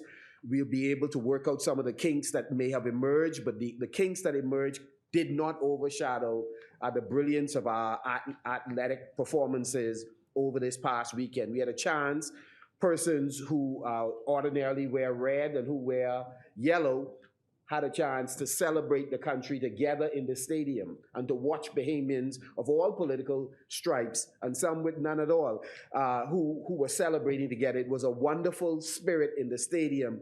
It is most unfortunate that we are unable to continue, or sometimes unwilling to continue, that here in the House of Assembly. But Madam Speaker, Madam Speaker, yeah, including myself, I have a way of admitting I only encourage you to do the same. So Madam Speaker, let me say that, you know, on the last night we did deviate somewhat from the recommended color scheme that was being used every night. Obviously, when we got to the final night of competition, Madam Speaker, we were advised to all wear gold. But we noticed, Madam Speaker, that, you know, the gold looked more yellow, and we had yellow phobia. So we tried to wear the Bahamian colors, but we had good fun. I said to the Prime Minister, I said, no use looking for an excuse to put this yellow on. But Madam Speaker, it was a wonderful competition. I wish, Madam Speaker, to also recognize the Swim Federation. I think Algernon Cargill and that entire team have been doing a remarkable job over the years, but the coaches of the swim team they ought to be commended, Madam Speaker, for the incredible work that they did, and we would support the minister with responsibility for sports. Again, we know that there is a subvention program that is in place, and there is a need to increase the subvention, but certainly swimming is one of those areas that need additional funding. We're happy that we have a retired softball player in the Prime Minister who's in the chair, and who would no doubt, as Minister of Finance, increase the subvention to sports in general, but certainly to the Swim Federation in particular. When we were in office, one of the commitments we got from the Grand Bahama Port Authority Prime Minister was Sarah St. George indicated a willingness to commit 50% of the costs, to handle 50% of the cost to create a new 50-meter swimming pool in Grand Bahama. The projected figures were around $2 million. We've certainly been in discussion with the Minister of Sports with respect to continuing that. I believe that there's a huge opportunity in Grand Bahama to build out that complex. And while some will argue that given the priorities in the country that we ought to steer away from allocating those funds, the young people, I believe, is a justification for increasing the subvention. This side will not play politics with something so important as sports development. The orange economy, we believe, is the way forward. It is one of the fastest growing sectors of national economies globally, and the government will find a friend in this administration under my leadership that is prepared to support increased allocation of resources to sports in general, and certainly to track and field, swimming, and others in particular. And so we again salute the B3A's executives, the coaches that supported these young people, particularly in swimming, all of the physiotherapists that assisted them, all of the parents who traveled to Curacao, and all of the guardians who supported our young people. I must give a special shout out to my grandniece, who was one of the performers and gold medalists, Skylar Smith, to say how much we love you, along with all of our athletes. And of course, there are a number of athletes from throughout Grand Bahama, Marco City in general, so I won't seek to name all of them, but to give a shout out to Tristan Hepburn, who did a remarkable job as usual. My final comments, Madam Speaker, are these. We stand with the Minister of Sports because we recognize that sports play a key role in at least 6 areas. One, you develop elite athletes. Already we have Bahamians who are part of producing Carifta records, even in this Carifta. We saw in athletes from Jamaica that they're not only record holders in Carifta, but global record holders. And so we know that sports has the ability to produce elite athletes. The second reason we support sports development, Madam Speaker, is that it produces free education, higher education for thousands of Bahamians. Cynthia Mother Pratt was one of many coaches. Norris Bain, yet another coach. There are many of them who have assisted young people in going off to school and getting a free education because of their prowess in education. Thirdly, Madam Speaker, athletics help to fight non-communicable diseases, in particular obesity. And so we know that when you invest in sports, you invest in producing elite athletes, providing higher education, and fighting non-communicable diseases. And final 3, Madam Speaker, The fourth pillar we believe sports should be built on is that it generates employment. Many of our elite athletes who participated in Carifta in the past are now coaching at universities around the world and producing global Olympic medalists, world championship medalists, etc. And then fifthly, Madam Speaker, sports provides recreation. One of the reasons I know the deputy prime minister, not just from Toastmasters, but also playing basketball on Stapleton Court.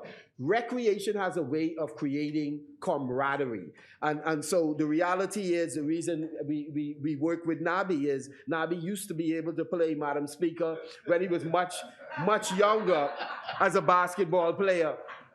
And so the recreation, Madam Speaker, it reduces the venom in the politics. And finally, Madam Speaker, Madam Speaker, the sixth pillar of sports, which is why we stand with the Minister of Sports, Madam Speaker, it developed important attributes. Attributes such as discipline, which our athletes displayed on the track, on the field, and in the pool. Secondly, perseverance and teamwork, and knowing how to compete clean, so that when you win today, your medal is able to stand the test of time, as opposed to being taken away because you were completing doped up or juiced up. And so we believe that the sixth pillar of sport, creating the right kind of characteristics in Bahamian, is very important. And so we say to all of our young people, all of the coaches, ministry officials, the LOC, all sponsors, everybody who played a role, parents, but most importantly, our athletes, how proud we are of you, and we congratulate you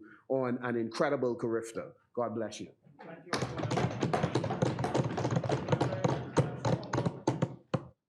Communications, you want to table it?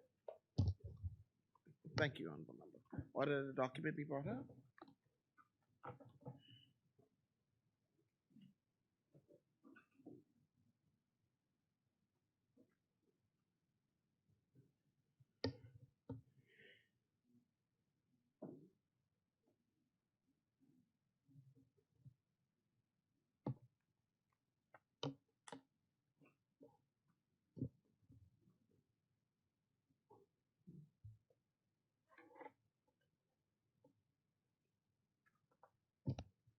Order that the document lie on the table.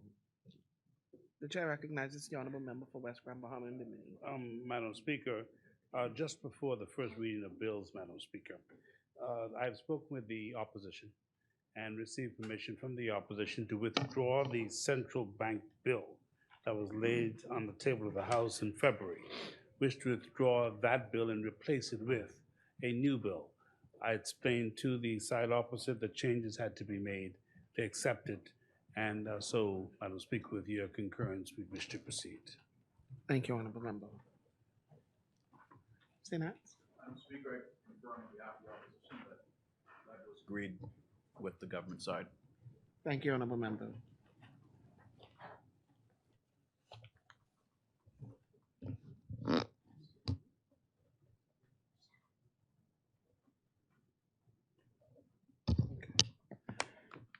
We revert back to the order. Communications by the clerk. Question time?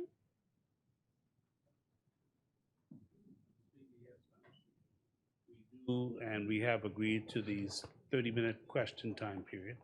I've spoken with the members opposite. We've agreed to proceed now, after which we'll get to first readings. And then, Madam Speaker, also alert you that we have received support from the opposition to have a resolution debate today, but a resolution of a different kind. There's a major announcement that both sides agreed to, and so there'll be only two speakers, the mover and the second, the mover from our side, and the second will come from the side opposite. Thank you, honorable member. Honorable members, let's be aware that question time will be held 30 minutes. The chair recognizes the honorable member for St. Anne's. Thank you very much, Madam Speaker. This is a question for the Honorable Prime Minister, the member for Cat Island, Minister of Finance. Will the Honorable Prime Minister provide this Honorable House with the following documents from the Ministry of Finance and the Central Bank? MOU on SDR, $232 million. the amount drawn down on, and the purpose for which the amounts were used.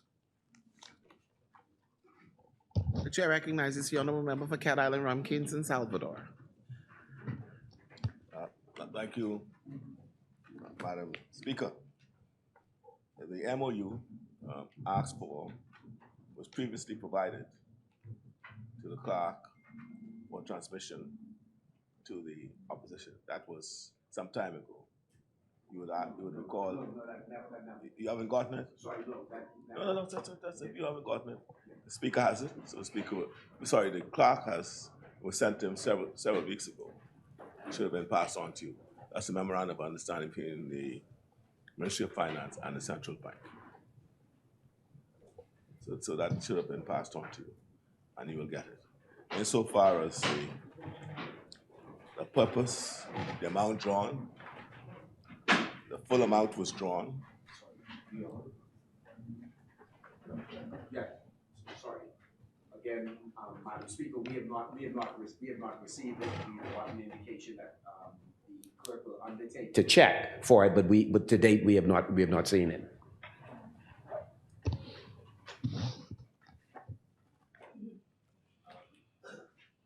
The full amount of the $232 million was drawn. The purpose was that as designed by the IMF. It was used for the purpose that was designed by the IMF. During our debate on this issue, you get the full explanation. Thank you, honorable member. The chair recognizes the honorable member. Madam Speaker, just before moving on for that, I don't believe that we had the response on, the purpose was responded. We don't have confirmation as to whether they've been used. But that's fine for that question. Thank you very much, Madam Speaker. Thank you, Honorable Prime Minister. This is a question for the Honorable Alfred Sears. In his absence, the minister that would be holding for him. The question is, will the Honorable... Okay.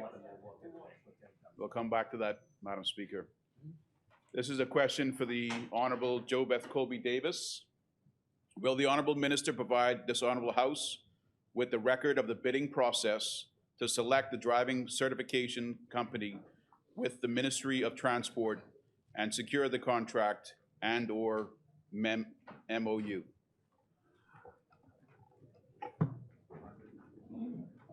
Thank you, Madam Speaker. I wish to respond and inform the honorable member that I intend to present the relevant documents to this House at the appropriate time. Thank you. Thank you, honorable member. The chair recognizes the honorable member for Markham City. This question is for the Honorable Prime Minister, Philip Davis. Will the Honorable Prime Minister provide this Honorable House with all expenses, receipts, donations towards the trip to Bermuda that was made by Prime Minister Davis and delegation to attend the convention of the Progressive Labour Party? Chair recognizes the honorable member for Cat I Island. regret to inform the honorable member that this question falls outside the purview of the government as it pertains exclusively to the Progressive Liberal Party, political organization. Thank you, honorable member. The chair recognizes the honorable member for Markham City. Madam Speaker, we'll revisit that matter certainly this week because all records would have gone through Ministry of Finance. Madam Speaker, once again, question for the Prime Minister. Will the Honorable Prime Minister provide the Honorable House with the record of payments that were made to the several persons who they would have given what has been considered confidential settlement packages? Former ministers, confidential payments to Shane Gibson. Sorry? You want me to read it as is? Certainly, no problem. Will the Honorable Prime Minister provide the Honorable House with the record of payments that were made to Shane Gibson, Clayton Fernanda, Lamont Delaveau, and Simon Wilson? The chair recognizes the honorable member for Cat Island, Rum Kingston, Salvador. Payments. Madam Speaker, to the member, it is with great restraint that I must decline to provide a response, as any disclosure regarding this matter at this time might adversely impact and unduly influence ongoing legal proceedings pertaining to pending like claims against the government. There's still a lot of them that that lies at your feet. But sort of a lot of other legal proceedings with like claims, and to be able to disclose this at this time could prejudice the ongoing negotiations and those proceedings. Chair recognizes the honourable member for Marlborough City. To the Honourable Prime Minister, will the Honourable Prime Minister provide this House with the travel costs for each ministry and government corporation from the 16th of September 2021? Chair. There is an allocation in all ministries' budget that speaks to travel expenses.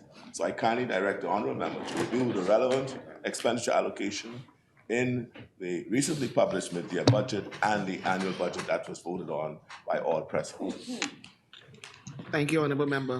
Madam Speaker, Prime Minister very well knows allocation does not translate into actual expenditure. However, question number 42, Madam Speaker, to the Honourable Prime Minister, will the Honourable Prime Minister provide the House with the records of all funds owed to all government corporations by FTX or any of its subsidiaries?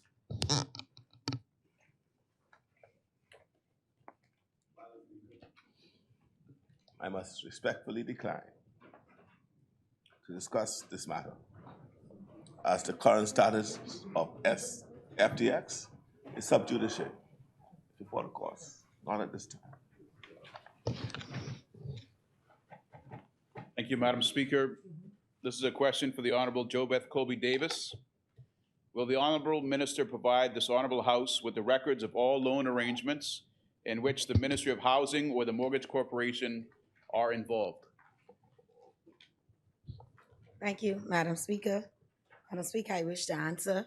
Neither the Ministry of Housing nor the Mortgage Corp is a party to any loan arrangements. The Mortgage Corporation continues to uphold its statutory mandate in providing mortgage loans for qualified Bahamians. And surely the honourable member does not expect me to bring all those files of private citizens to the Honourable House, which I will not do. Thank you. Thank you, honourable member. Further questions? The chair recognizes the honourable member for East Grand Bahama. Speaker, this is a question for the Honourable Minister Frederick Mitchell, member for Fox Hill. Is there another? Ministry will respond. Okay. Will the Honourable Minister inform the Honourable House of the extent of the government's exposure as a result of the re-engagement of retired permanent secretaries and other senior civil servants? You may proceed, Golden Gates. This question has been given to the House. I don't understand why there's The Minister, Madam Speaker, the Minister is in here and we have no response. You may Madam. proceed. Thank you. Okay, thank you. East Grand Bahama. The chair recognizes the honourable member for East Grand Bahama. Will the Honourable Minister provide this Honourable House with a statement of all increases in responsibility allowance across the public servants?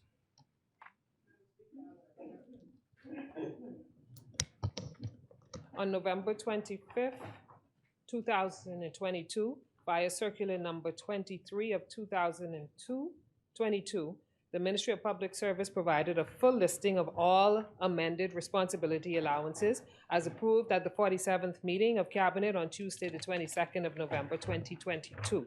Item E addressed the increase of responsibility allowance at Annex 1, which I will lay in this Honourable House today in response to the question from the member. Thank you, honourable member.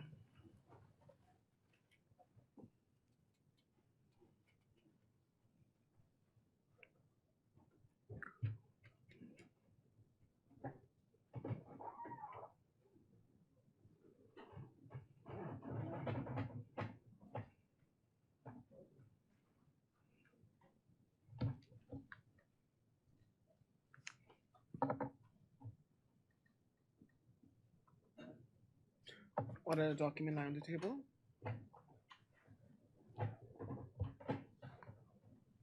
The chair recognizes the honorable member for East Grand Bahama. Thank you, Madam Speaker. Will the honorable minister provide this honorable House with a list of all new lease arrangements entered by various government agencies since the 16th of September, 2021?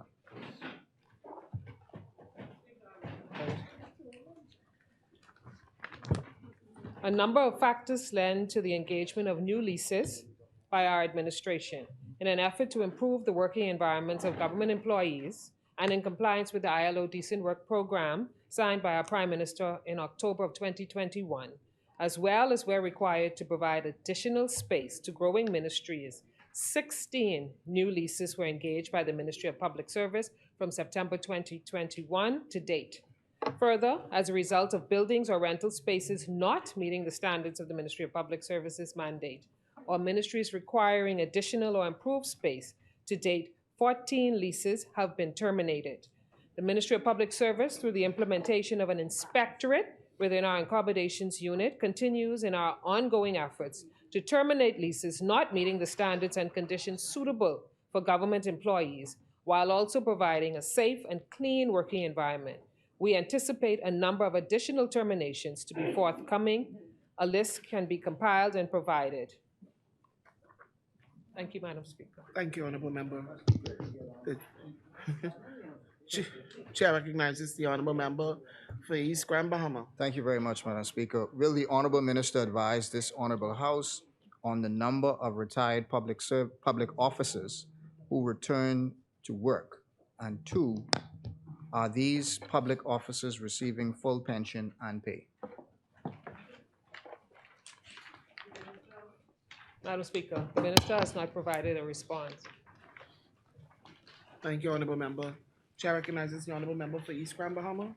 Thank you, Madam Speaker. Order the document lie on the table. Will the honorable minister advise this honorable House on the number of envoys this administration has added, and are they all paid? Left a response. Thank you, honorable member. You may proceed, East Grand Bahama. And finally, will the honorable minister advise the this honorable House on the amount of foreign service officers, attachés, and other staff members this administration has posted and where? Madam Speaker, the Minister has not left a response. Thank you, honorable member. Further questions? Yes, Madam Speaker. The chair recognizes This is the a honorable question member for, Sanaz. thank you, Madam Speaker. Question for Dr. the Honorable Michael Darble. There's no answer available. He's out of country. Thank you. Is there Thank any minister standing in to give his response? No, not with These the are response questions of that the have minister. been The minister will given prior. respond upon his return. Okay. Yes, but the minister will respond upon his return.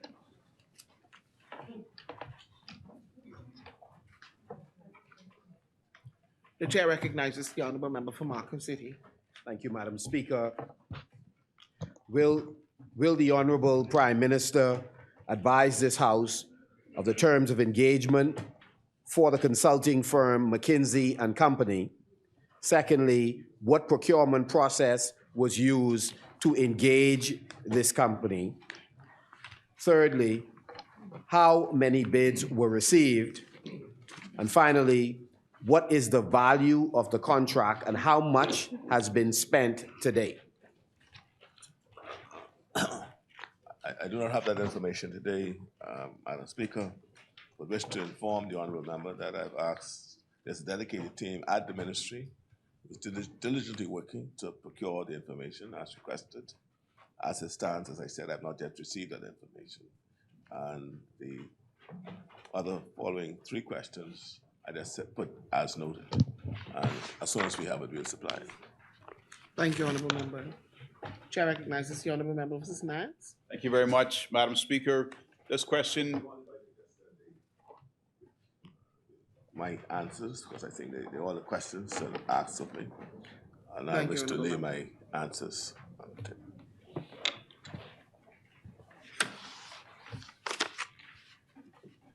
Are there any other ministers who would like to make their responses? Thank you, Honorable Minister. Thank you.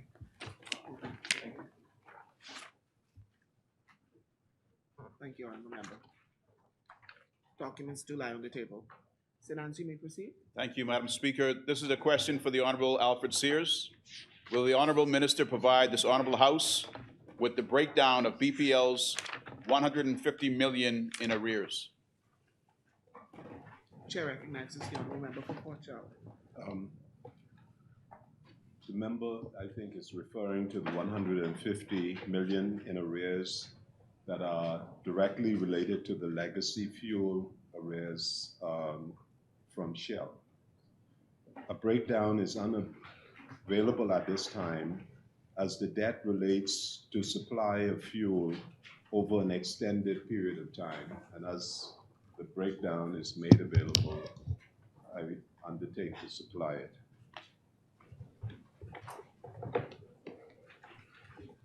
Madam Speaker, Thank you, Honorable Member. This is just a follow-up question to that response. Is there a reasonable time frame that we can expect the minister to come back with that breakdown? I certainly will push. I mean, it's being prepared through the ministry in concert with other ministries and as well as with BPL. Thank you, Honorable Member. Madam Speaker, just for the record, there was a number of questions that weren't answered. If I can put those on record so that we're clear. Question number 44, question number 47, question number 48, question number 49, question number 50, question number 51. 51, excuse me. Yeah, 51 was not answered, Madam Speaker. Those will be live in our view. Madam Speaker, the government takes notice, and we have noted that some questions were not, and we intend to respond to the questions asked by the opposition. Madam Speaker, the opposition is asking for 5 minutes as we've completed this moment, and we want to go to the laying of bills, and we'll lay the bills, then we'll do the 5 minutes, then we'll go to resolutions. Thank you, Honorable Member.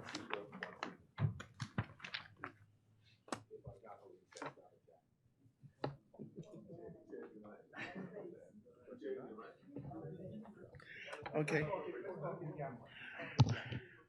We revert back to the order of business. I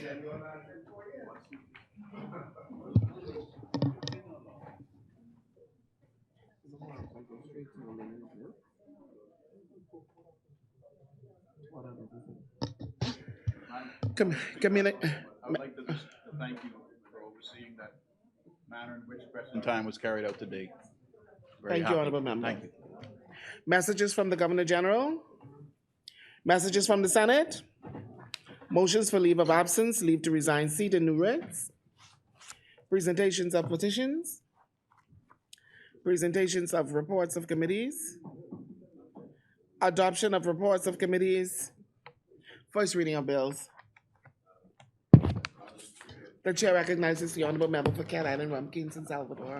As foreshadowed by the leader of government business, we seek leave to withdraw the bill number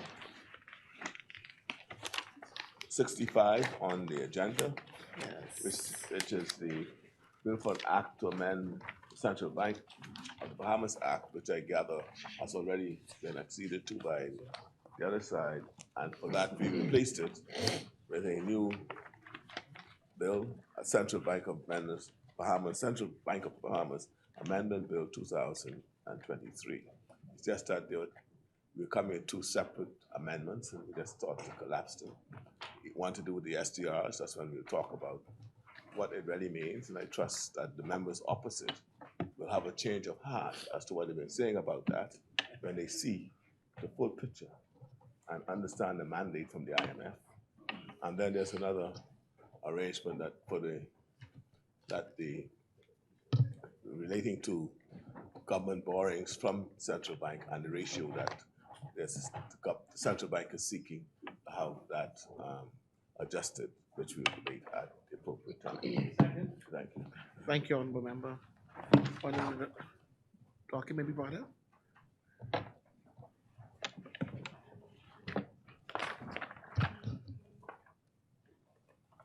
Order the document to lie on the table. Yes. The chair recognizes the honorable member for Marco City. Thank you very much, Madam Speaker.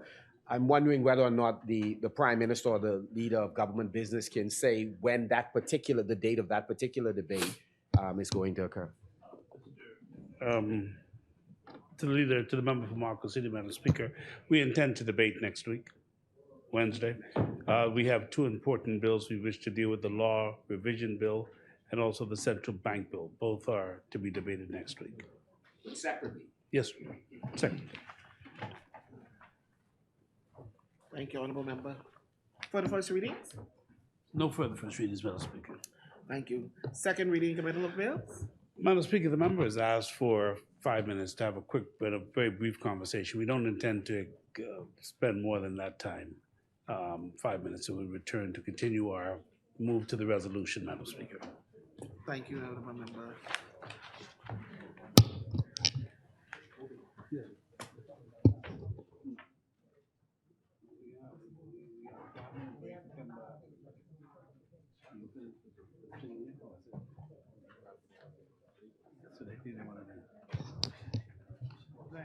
No. Is there a second there? Thank you, honorable members. It's been moved and seconded that the business of this House be suspended for 5 minutes. As many are in favor will remain seated. Those opposed will stand. The motion is agreed. The business of this House is now suspended for 5 minutes.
The chair recognizes the honorable member for West Grand Bahama and Bimini. Madam Speaker, after a discussion with the Leader of the Opposition, we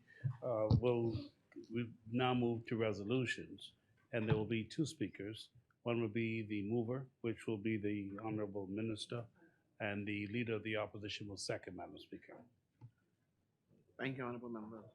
I presume we are now ready to proceed.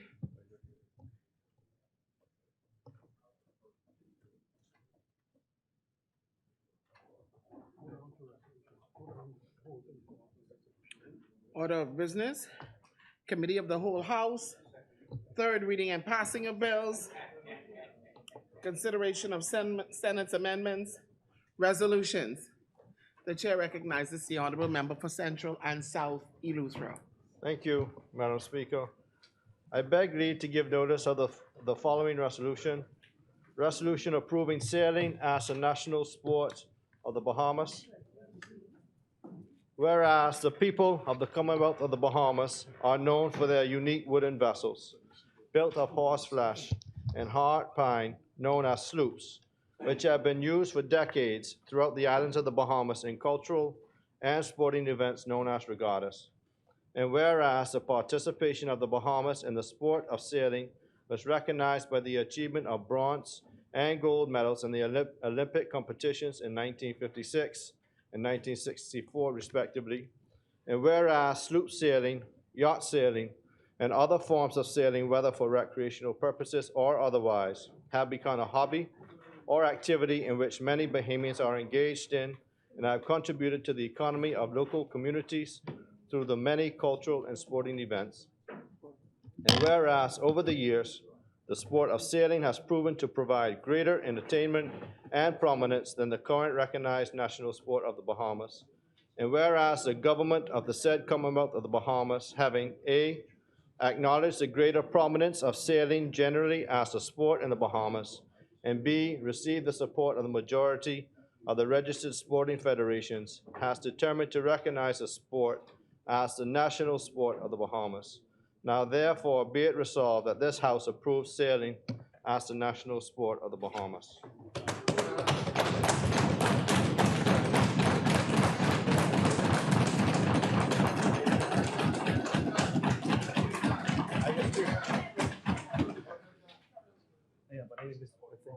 Can I record you?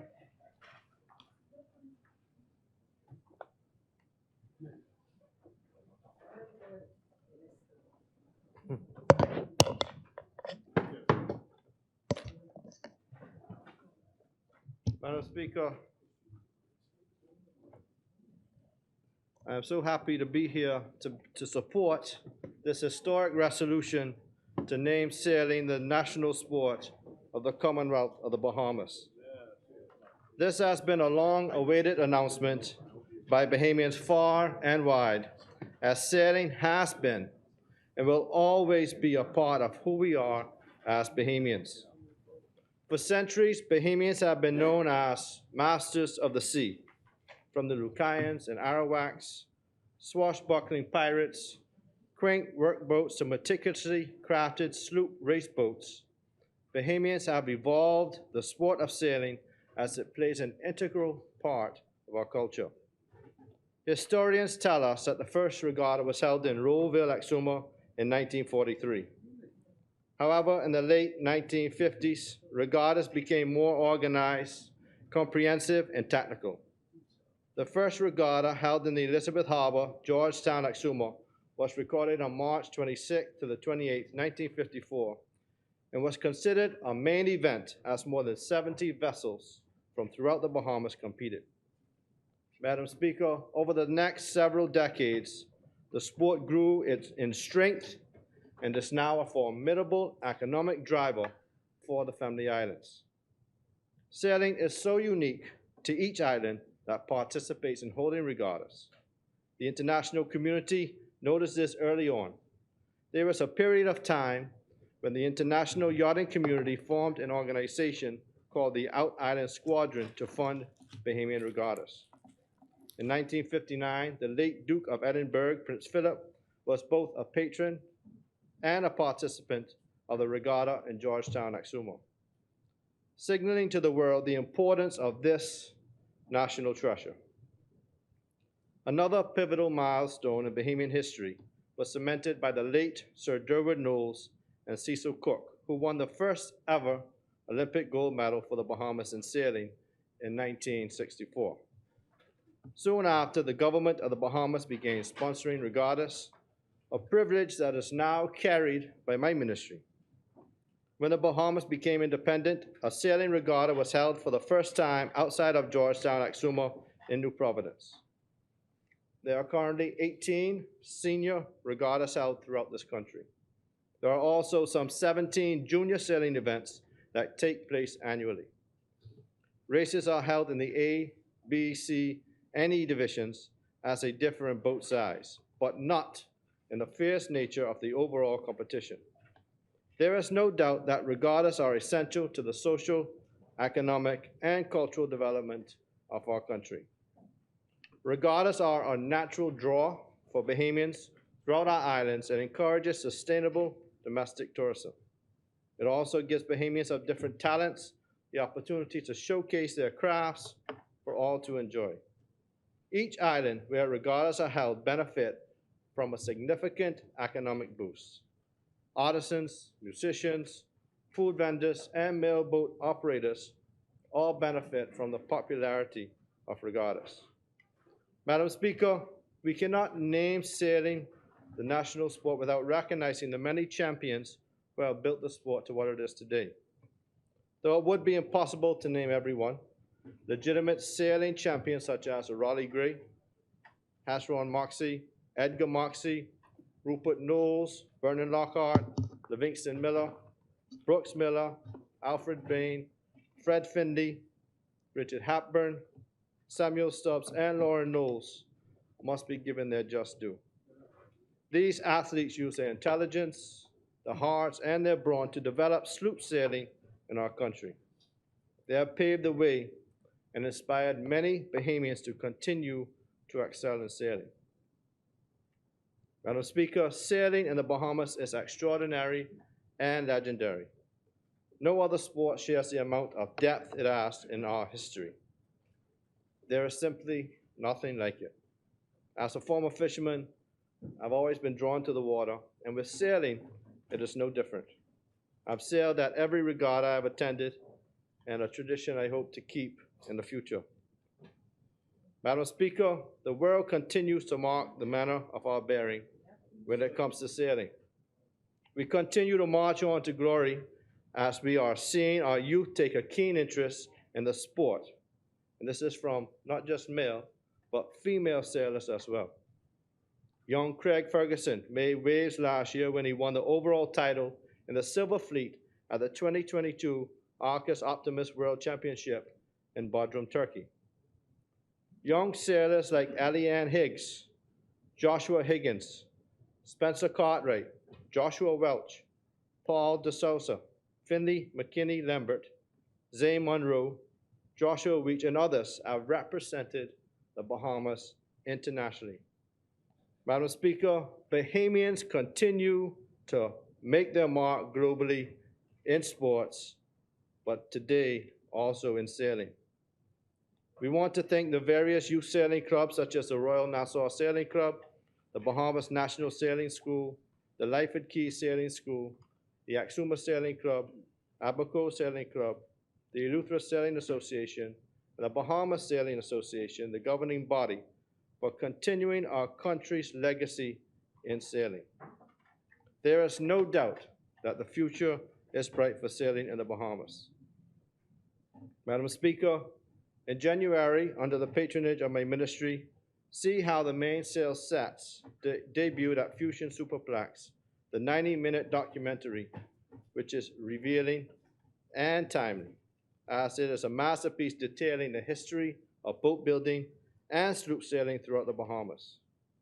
My ministry is grateful to the highly acclaimed Bahamian producer, director Charlie Smith, aka Charlie Bahama, executive producers Fred Munnings and Nader Hassan, Commodore Danny Strawn, the movie group, and Dr. Christopher Curry for their awesome work on the film. This film is expected to be released internationally this year. Madam Speaker, we are proud to anchor sailing as a national sport of the Commonwealth of the Bahamas. For more than 70 years, Bahamians have displayed passion and grit for the sport, and it is one that has bridged the gap between young and older Bahamians. We have witnessed its evolution, and it is a sport that has won the hearts of many Bahamians and the millions of visitors to the Bahamas. It is a sport that reminds us of who we are, a friendly, maritime people that continues to make waves internationally by sailing with vigor and grace, the underpinnings of the Bahamian spirit. My ministry and I are proud of everything this sport has achieved and will achieve for our country over the next 50 years of independence. We salute all boat owners, boat builders, sail makers, mast and jib trimmers, anchor road haulers, and pride riders for their tireless dedication to the sport. And we look forward to seeing this incredible sport grow for many more years to come. Madam Speaker, I often speak of governments being continuous. This is indicative of the fruition of the historic announcement today. This is one thing we can all agree on today. 1 week ahead of the National Family Island Regatta to be held at Georgetown to see it in action. I would like to thank the ministers that sat in the chair before myself for their work and vision to help develop the sport of sailing. I would also like to recognize the contribution of the former Minister of Agriculture and Marine Resources, the member for Marco City, and the former administration for taking the initial steps to name sailing as a national sport. I would also like to extend my sincere appreciation to the Minister of Youth, Sports and Culture, the member for Garden Hills, the Minister of Tourism, Investments and Aviation, and the member for Axumas and Ragged Islands, the Honorable Prime Minister and member for Cat Island, Rumkey, and San Salvador, and all cabinet colleagues who have supported this effort.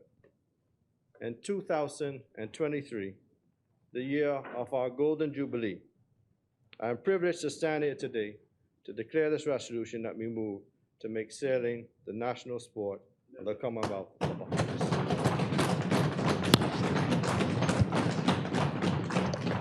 Thank you, Honorable Member. Is there a seconder?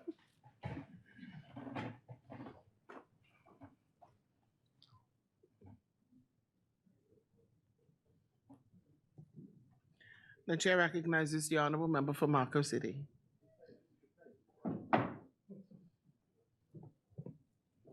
Thank you very much, Madam Speaker.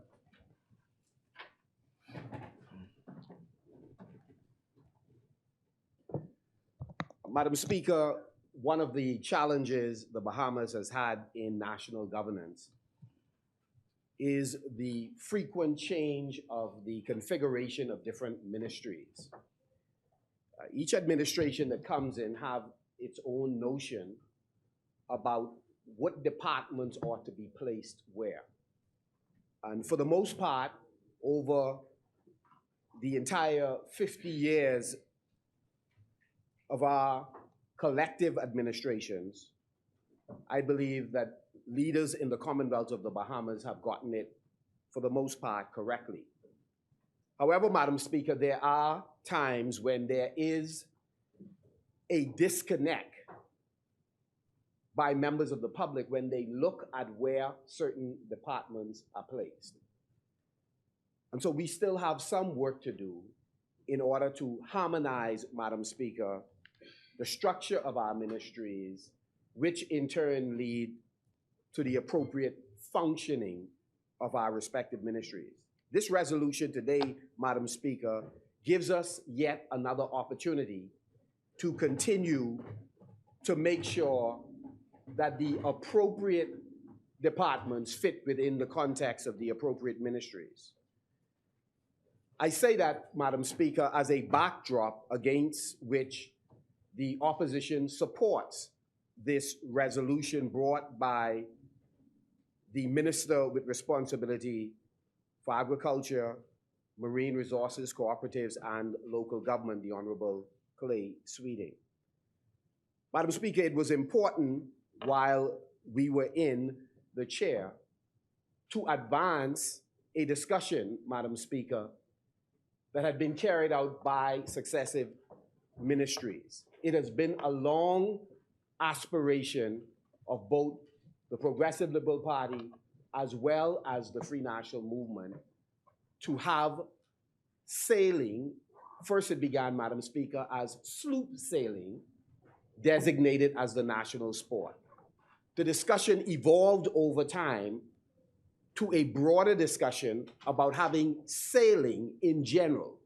So, Madam Speaker, the distinction that has often been made is sloop sailing are those boats that are used in regattas in particular. That would not have fully captured the vision of both administrations over time. The vision was to look at that particular sport that had a national impact, that had tremendous support among Bahamians of all ages, all ethnic groups, to look at a sport that added economic impact to the communities throughout the Commonwealth of the Bahamas. But I believe the overarching motivator for multiple, not just ministers, but practitioners in the sailing community was a sport that had the ability to capture who we were and who we are as a people. And sailing is in our DNA. It is something that intersects with almost every area of our lives. So, for example, Madam Speaker, the Royal Exuma Regatta in 1943 was in large measure the African population, by and large, response to exclusion from another competition that was going on among sailors in the Commonwealth of the Bahamas. And Madam Speaker, that regatta and those that immediately followed involved Bahamian men in particular, but as mentioned earlier, certainly not exclusive, sailing in their workboats.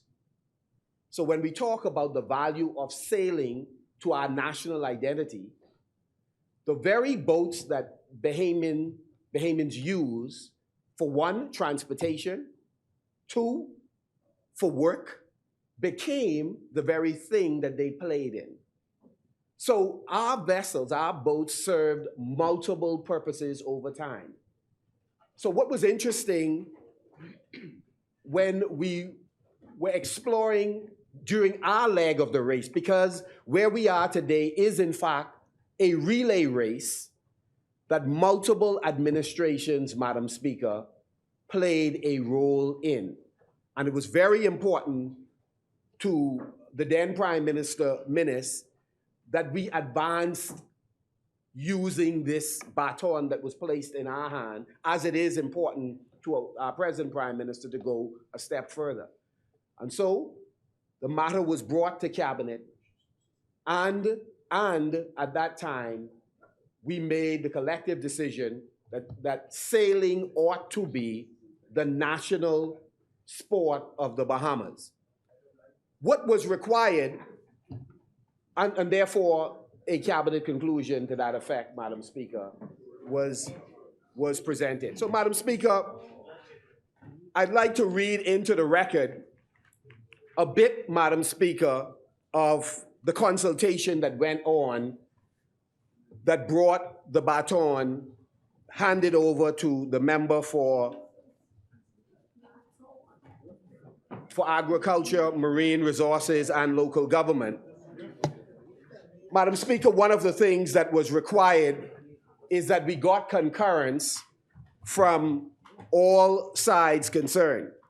And so I brought articles where, Madam Speaker, the member for Exuma and, of course, the member for Cat Island stated, so this is not a surprise that the Prime Minister and the Minister with responsibility for Marine Resources have made this commitment on the record in the House to confirm what had been decided in Cabinet under our administration, because both the then Prime Minister Davis, who was leader of the opposition, and the then deputy leader of opposition, Chester Cooper, were on record as saying they are committed to making sure that sailing became the national sport. And former deputy leader, now deputy prime minister, was very strong in his statements then and has been true to his word in this regard. He said under an article entitled Miss Rowie Wins Ballaredge Regatta, carried in the Nassau Guardian, January 7, 2020, he indicated that I will second a bill in Parliament that states sailing is the national sport of the Bahamas. He was very much committed. We believe that if we were to proceed with something so significant, it was important to have the concurrence of the then opposition in making such a significant determination. It is fitting that we're doing this, that is, putting on the public record a decision made earlier and doing so in the House, which we did not do, Madam Speaker, ahead of the Exuma Regatta, which gives the Prime Minister, the Deputy Prime Minister, and the Minister an opportunity to make what I believe will be a triumphant announcement. It was stated then at that time, Exuma, you are doing incredible things and your economy is advancing. The talent involved in regattas have not seen its best days yet. This is an industry of boat building, waiting on us to produce it. Secondly, each community boat can become a franchise. Madam Speaker, boat administrations at different times have made tremendous contributions And I will lay, Madam Speaker, each of the articles I'm referring to. Madam Speaker, both administrations have made significant contributions to the development of sailing in general, sloop sailing in particular. The Honorable V. Alfred Gray, Madam Speaker, wrote, and I will read into the record, a letter in response to my request of him to share his views on the way forward in terms of our attempt to make sailing a national sport. He wrote, "I'm very pleased to congratulate you on your efforts to make sailing the national sport of the Bahamas. When I was minister, we attempted to finalize that, but we did not have the opportunity to do it before we lost government. I'm happy that you find it possible in your effort that I started, and I pray that you will get the full support of the cabinet, the National Sports Council, and of course, sports enthusiasts everywhere. I certainly will be delighted to support you publicly, if necessary, on this noble effort. And I do wish the government well in its trust to make sailing the national sports of the Bahamas. God bless you as you continue to try as hard as you seem to be in your efforts to do what's in the best interest of the Bahamian people." Madam Speaker, we also spoke to the Honorable Algernon Allen, who also played a significant role, the Honorable Renwood Wells, who again took the baton from Minister Gray and continued, and I succeeded him in that portfolio. And we are pleased to stand with, V. Alfred Gray. V. Alfred Gray. And so we're pleased to now also stand with the present minister, Minister Clay Sweeting, as he's brought this very important resolution to the House of Assembly. Madam Speaker, having the concurrence of successive or multiple ministers is important, but it was not nearly as important, Madam Speaker, as getting the concurrence of the various sporting federations. So, Madam Speaker, a letter was sent to all of the sporting federations, and discussions were entered into with the Bahamas Olympic Association. I'd like to commend Rommel Fish-Knowles, as well as Deron Donaldson, both of whom we had discussions with, and correspondence. And I commend to the minister, if he has not already done so, that the Bahamas Olympic Association was in the process and is in the process of constructing a facility to house all of its members. So committed were they to this idea that they were prepared to put a motif in the front of their building, a replica of a sailing vessel, as a commitment. They saw that as a symbol so unifying of all sports, that because of the way in which sailing is intrinsic to our identity as a people. And I think it would be a powerful partnership between your ministry or your ministry and the Bahamas Olympic Association. Because certainly I should jump ahead to make the point I was making earlier about the structure of ministries, that I think it's important that sailing be resident in the Ministry of Sports. It is to eliminate the schizophrenia in our governance and the way in which we put certain departments in certain ministry. And integral to having it play, I mean, again, because to talk about a national sport, the sports minister ultimately should nurture that, while the minister for local government gives birth to that notion within your cabinet. My recommendation would be that the national sport sits in the Ministry of Sport. None of us like to lose money. So I think at that time, the Prime Minister then had made available, I believe it was maybe $1.4 million or so to our ministry. But certainly we thought it important enough that we should give consideration to putting it where it ought to be. And so the Bahamas Olympic Association would be an indispensable partner to any government that is involved in the business of growing the national sport. And so one of the things that we did was to consult the associations. 85, not less than 85% of all sporting federations did one of two things. They either supported enthusiastically or they offered a no objection to sailing becoming the national sport. In fact, cricket, if my memory serves me correctly, abstained on the matter and did not vote, as some had speculated, that they were against it. And so, again, at that time it was 85%. It may very well be. It may very well. Again, the member for Fox Hill is indicating his full support for the cabinet decision, and so so more than 85% at least of all sporting federations supported, and we got, and I believe it would be wonderful for the minister to get a hold of the correspondence or the notes written on some of those sheets that we circulated to hear that some of the leaders of sports federations are sailing enthusiasts. They participate in regattas. They participate in other forms of sailing, because regattas is not the only, it is certainly the most dominant form of sailing in the Commonwealth of the Bahamas. But we have Bahamians who are competing on the international scene, winning international medals, getting scholarships to go to schools, competing in a variation of what is known as our regattas.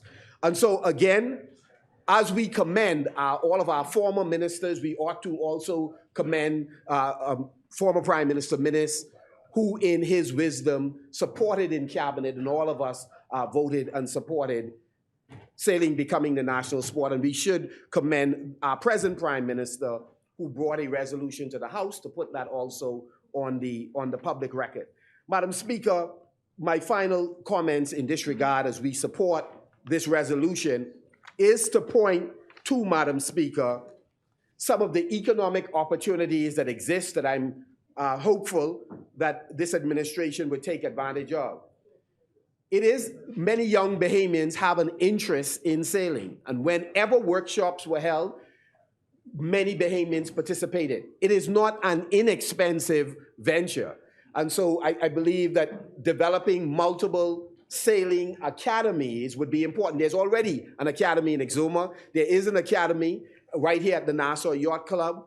And so we have a massive potential to produce academies throughout the Commonwealth of the Bahamas, and many Bahamians are interested in putting resources in that. The other thing is sail making is an area that also holds an economic opportunity, and the revival of the boat building industry holds an economic opportunity for us as well.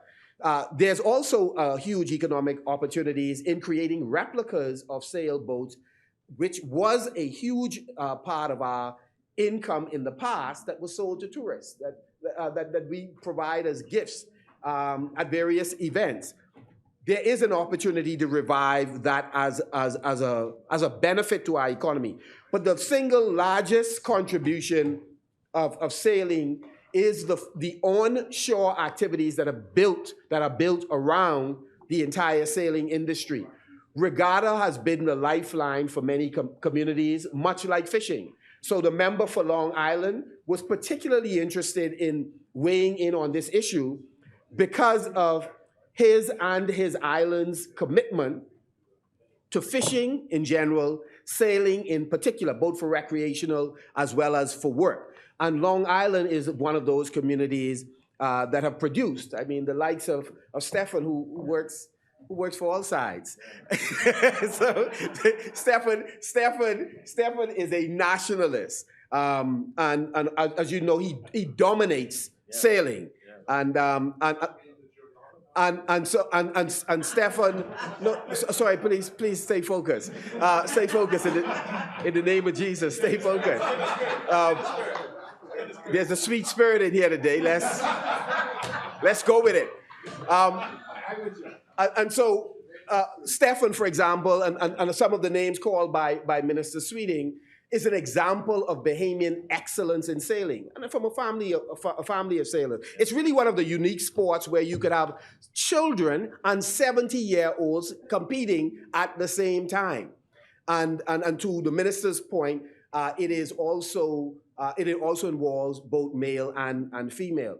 but there are economic opportunities in the onshore activities surrounding the regattas, and it is important that we continue to expand the number of regattas, but eliminate where possible the conflicts between multiple regattas being held at the same time. There is a need for greater subvention to regatta.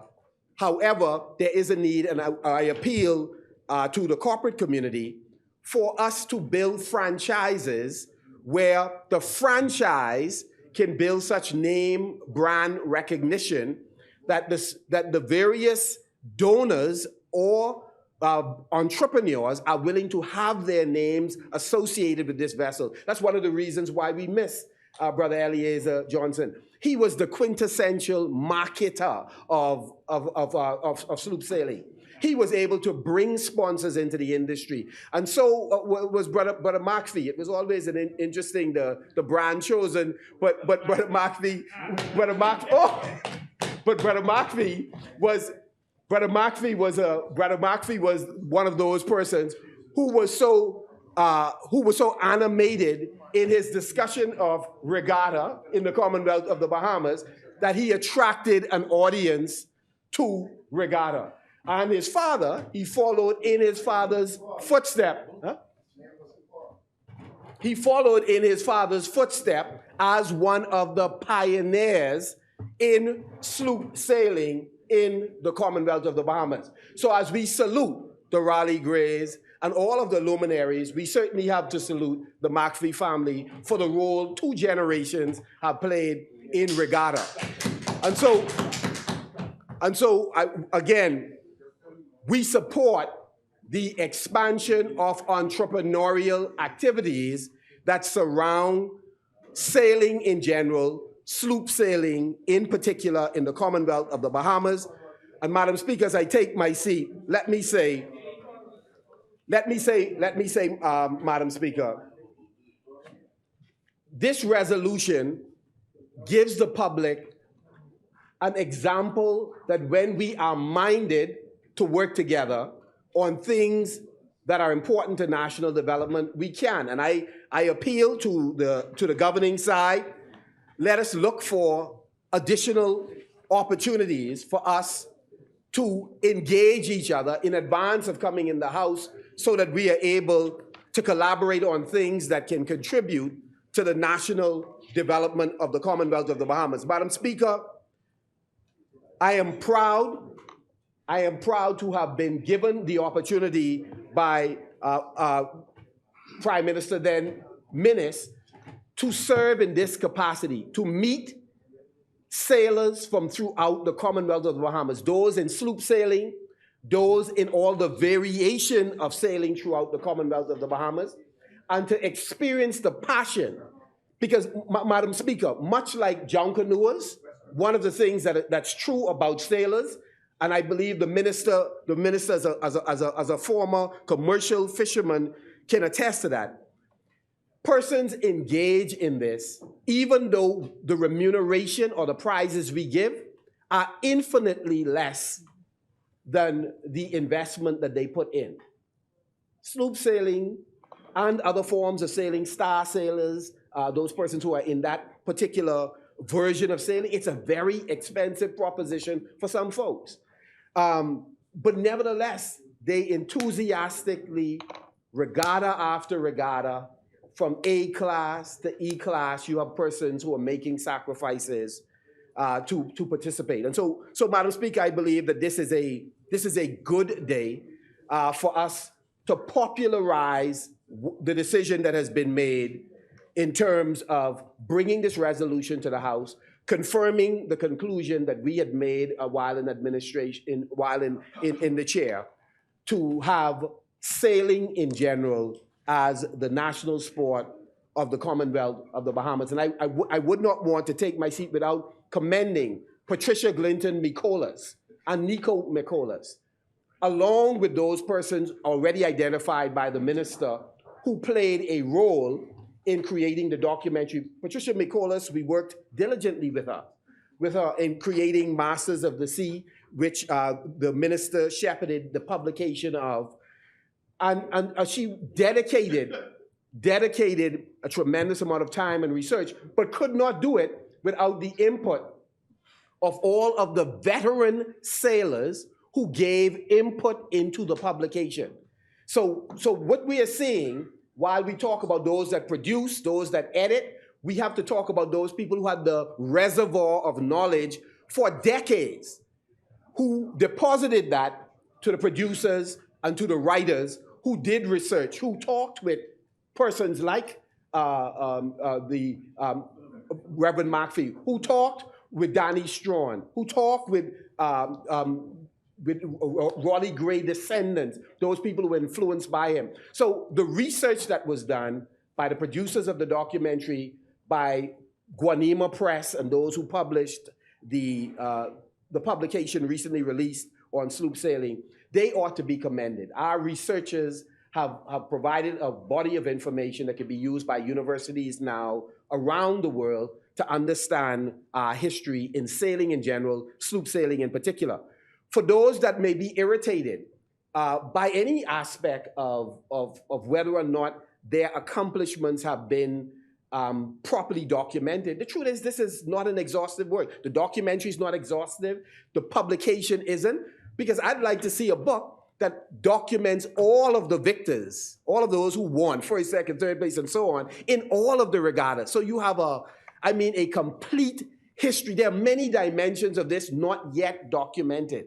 The variation in the designs of the vessel over the years.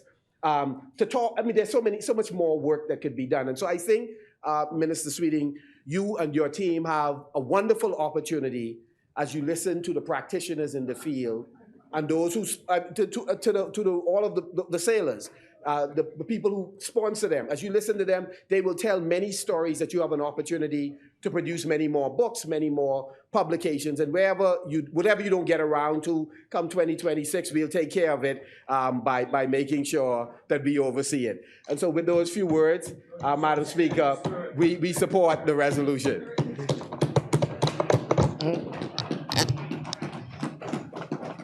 Thank you, Honorable Member. Chair recognizes the Honorable Member for West Grand Bahama. Madam Speaker, we're going to move for the question to be put. But as the member spoke, and you talk about those persons who contributed, there be people like Steve McKinney who broadcasted alive with Sailing On, the Broadcasting Corporation of Bahamas. Interesting, very, very interesting stories. Madam Speaker, and I'd wish to ask the member from Marco City to kindly provide or lay on the table the records that you spoke in the documents, because we have an opportunity to create a treasure trove of information now that can form into the books that others will study down the years ahead of us. So I think it's imperative that we have that information. I think it's very important. Madam Speaker, we now move to the question be put. Thank you. It has been moved and seconded that the following resolution be agreed. Whereas the people of the Commonwealth of the Bahamas are known for their unique wooden vessels built of horseflesh and hard pine known as sloops, which have been used for decades throughout the islands of the Bahamas in cultural and sporting events known as regattas. Now therefore be it resolved that this House approves sailing as the national sport of the Bahamas.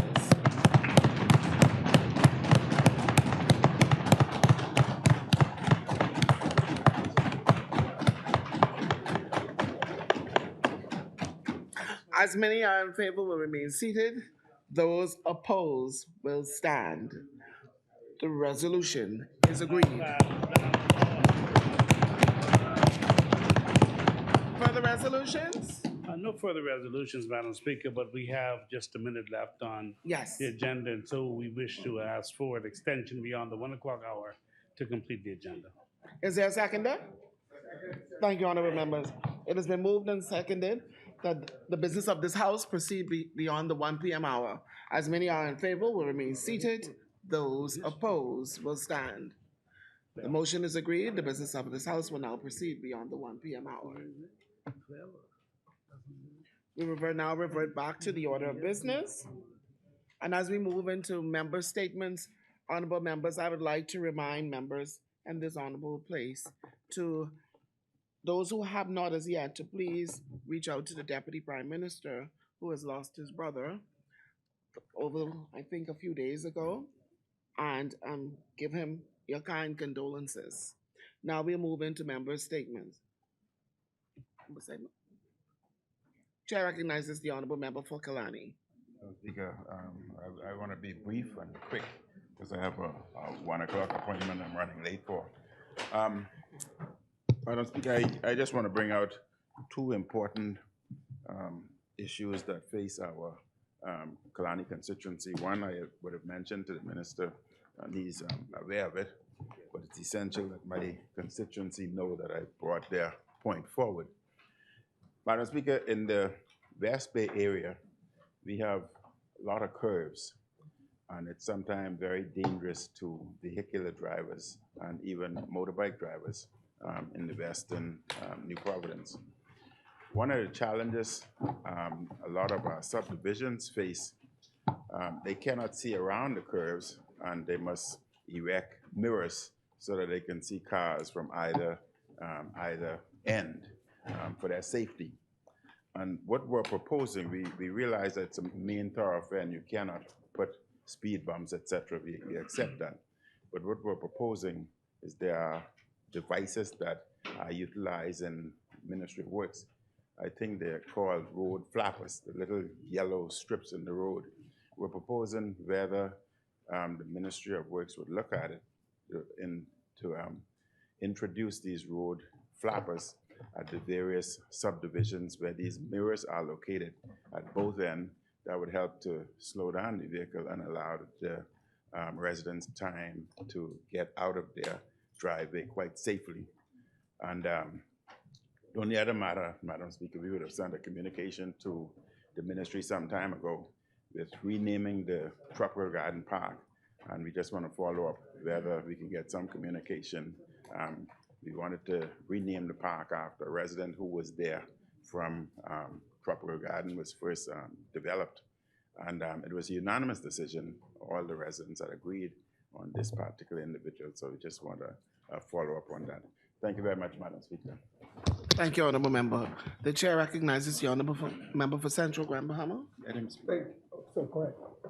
The Chair recognizes the Honorable Member for Fort Charlotte. Thank you so very much, Madam Speaker, for your indulgence. The Honorable Member for Kalani had spoke to me about the flappers, and I just want to share with the public that the ministry recently received a sign-making machine and some other equipment such as cat eyes, which were long lead items, and I will inquire about the flappers to see how the safety or safe use of the road could be enhanced, as you've indicated in that area.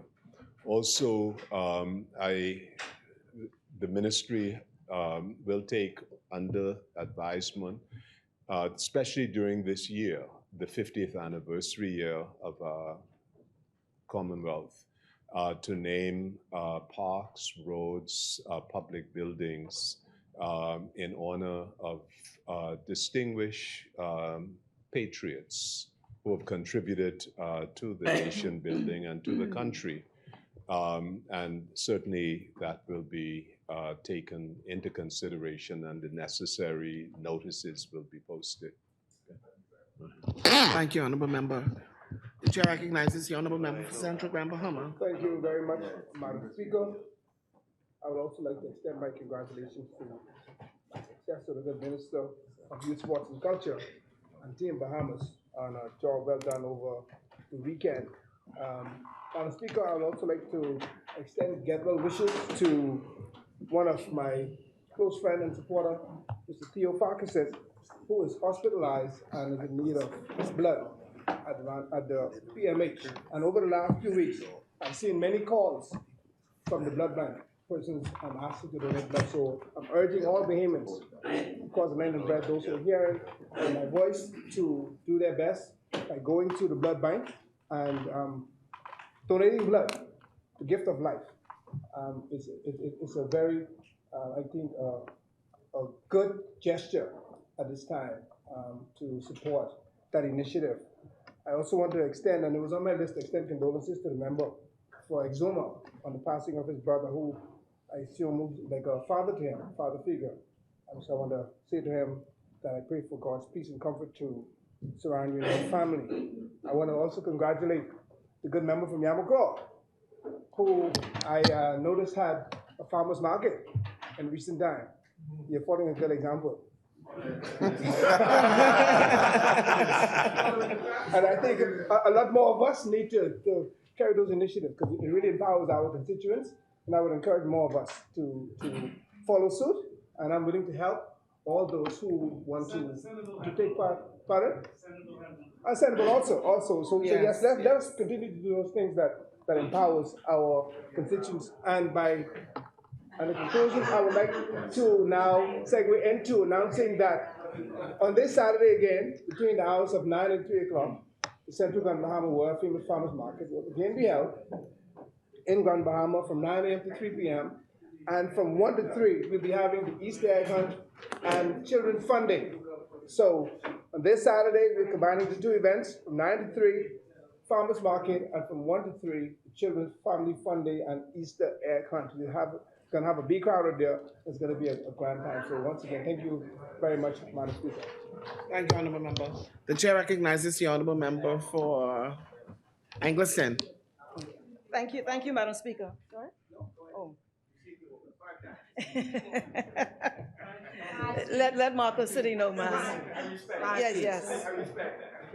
Respect, much respect. Madam Speaker, I wanted to, first of all, also congratulate Team Bahamas in the track and field. I was not there. I think the member for Yamakwa was with the swim team.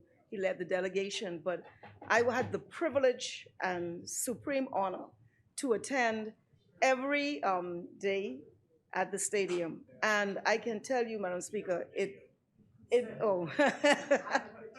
don't hold it against me, the videos. I observed I don't know what the word is to describe that thing in our athletes, where they pulled it out and were able to perform in ways in which did not seem possible in the early stages of a particular race. And they ended up at the finish line in a most spectacular way. And it speaks volumes about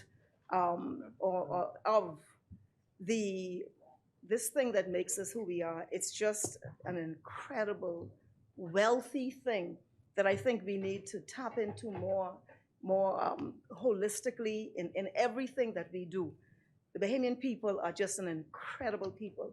And when we see the negatives in our society, we have to really resist them because there is so much greatness in the Bahamian people. In that regard, I wanted to highlight a particular athlete. His name is Carlos Brown, and he was the silver medalist in the 200 meters and also in the 200-meter 4x4 relay. And he is from the great constituency of Angleton. And though many may not know that Carlos, a couple of years ago, faced an incredibly traumatic experience in his life in the loss of his father and the manner of the loss of his father. And the resilience, the purpose-driven commitment that he has undertaken as an athlete has just been such an incredible thing for this young person. I think he's about 17 now. He'd have been about 15 at the time. And he has good support. And it's amazing where it's a village who's supporting this young man.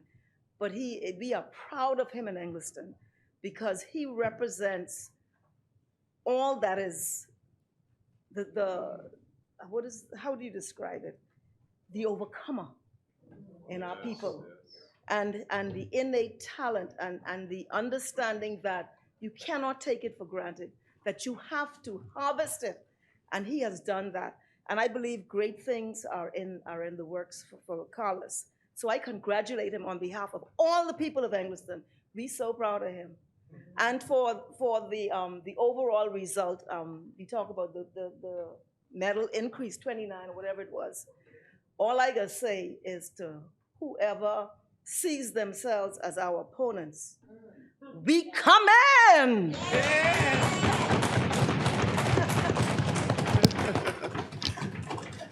Thank you, Honorable Member. The chair recognizes the Honorable Member for Yamacraw. Speaker, the good member for Angliston has so much energy and tenacity, and she's such a good videographer. I just waited whilst I was in Curacao to see the videos put on by ZNSR News and Angliston to get the official coverage. But I wanted to say, Madam Speaker, that we had an awesome opportunity to represent this country. I led the delegation to Curacao, and I just want to thank the Honorable Minister, the member for Garden Hills, and for awarding me the opportunity to represent him as the Minister of Youth, Sports, and Culture abroad, and the Prime Minister by extension for the opportunity, because it was more than just athletes. They were ambassadors. They were well-behaved. They're still children who are given an opportunity to represent the country's flag and colors, and they were great ambassadors for the country from start to finish. Their enthusiasm, also supported by their parents, I want to thank them their parents for the support they continue to show. And yes, I did show them my volleyball skills and the cowbells from start to finish, and it's the reason why, you know, I hear noise coming from the other groups that try to participate in Chalkadoo, and that's fine, Madam Speaker, it's all in good. But we understand that support. We understand that support is necessary. The team highlighted that. I also want to commend also the government of the Bahamas for supporting the team in a way that no other country has done, and that is sending a charter for their team to be in attendance to and from those games. And the team those young people expressed their gratitude, not only wearing the Olympic colors, the Olympic uniforms. They felt as a team, they said, and they felt like they were ambassadors for the country because they had the national flag carrier and they had the uniform, and then, you know, which was displayed when they came on the field. So I want to commend Team Bahamas track and swimming for their awesome track and field and swimming for their awesome representation of this great country. Madam Speaker, I want to also extend my gratitude to Yamacraw for putting me in this position. It's an awesome position to represent them, and we do have a farmers market that, because of weather, I think it went out early that there was a possibility of cancellation. The farmers market is still on.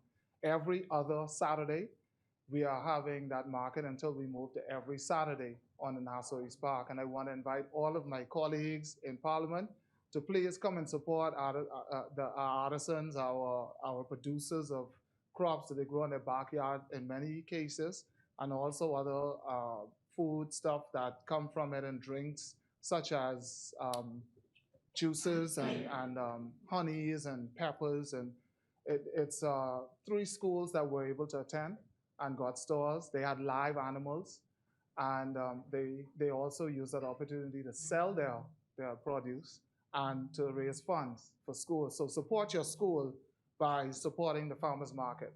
So the Yamacraw Farmers Market will be on the Saturday, 9 to 3, and we're inviting everybody to come out. So thank you very much, Madam Speaker. Thank you, Honorable Member. The chair recognizes the Honorable Member for Pinewood. Madam Speaker, I also will be brief. Madam Speaker, I too would like to join the chorus of all Bahamians in congratulating Team Bahamas, the track and field, and also the swim team for the tremendous effort and success that they had at the recent Carifta Games. It was good to see Bahamians as a whole coming out and enjoying the festivities and being there on Monday despite the weathers. You saw the umbrellas coming out, and we are a people who don't take rain well, but you know, the Bahamian spirit in supporting our athletes. And so kudos to those team members, kudos to the Ministry of Youth and Sports and those other agencies. Finally, Madam Speaker, the Pinewood Easter Egg Hunt will be held this Saturday at the Isaiah Park. We were toying with whether to go on Easter Monday, but I didn't want that disconnect seeing that Carifta was on. Yes. And so I invite the kids of the Pinewood constituency to come out and enjoy the festivities. Thank you, Madam Speaker. Oh, welcome, Honorable Member. The Chair recognizes the Honorable Member for East Grand Bahama. Madam Speaker, I too want to lend my voice of support and congratulations to all of the athletes, and in particular those from East Grand Bahama and from Grand Bahama in particular. Madam Speaker, I want to also commend the organizers of this year's Coconut Festival. And I get my invitation And unfortunately, it was held on the it was held on the Easter Monday, which meant that unfortunately I was unable to attend the Carifta. But despite the weather, we had an excellent turnout, that all of the vendors made lots of money. They had a great deal of tourists that were bussed down to Pelican Point, and good music, and a good day of family fun. East Grand Bahama really is becoming known as the heritage festival capital of the Bahamas, and having the most, I believe, the most festivals in the Bahamas. Also, I do also wish to lend my support to Theo F&M Farquharson, who we really love Theo Farquharson. He has been a source of motivation and strength for many of us. And so we want to lend our voice of support to him. Also, Madam Speaker, to the Minister for Pinewood, the DRA is again a point of, we wish for, there are many houses in East Grand Bahama in particular that are still in need of assistance. The rainy season is coming, and we need your support to ensure that I'm getting calls just about every day from persons asking when is the assistance coming. So we would like to be able to give them a time, a date, as to when that assistance greatly needed would be coming. Also, we also be having our Easter egg, what we call an Easter egg neighborhood drive-by on this coming Saturday. We don't throw the eggs. We get out of the vehicle. We get out of the vehicle and deliver the eggs, but we don't throw them. So it's really drive by. Boy, look where you all mind going. But we drive through the community, and we give out candies, we give out ice cream, and so on. And again, it's going to be this Saturday. We start at 1, and we will drive throughout the community for it as well. And finally, Madam Speaker, the Roberts sisters of High Rock.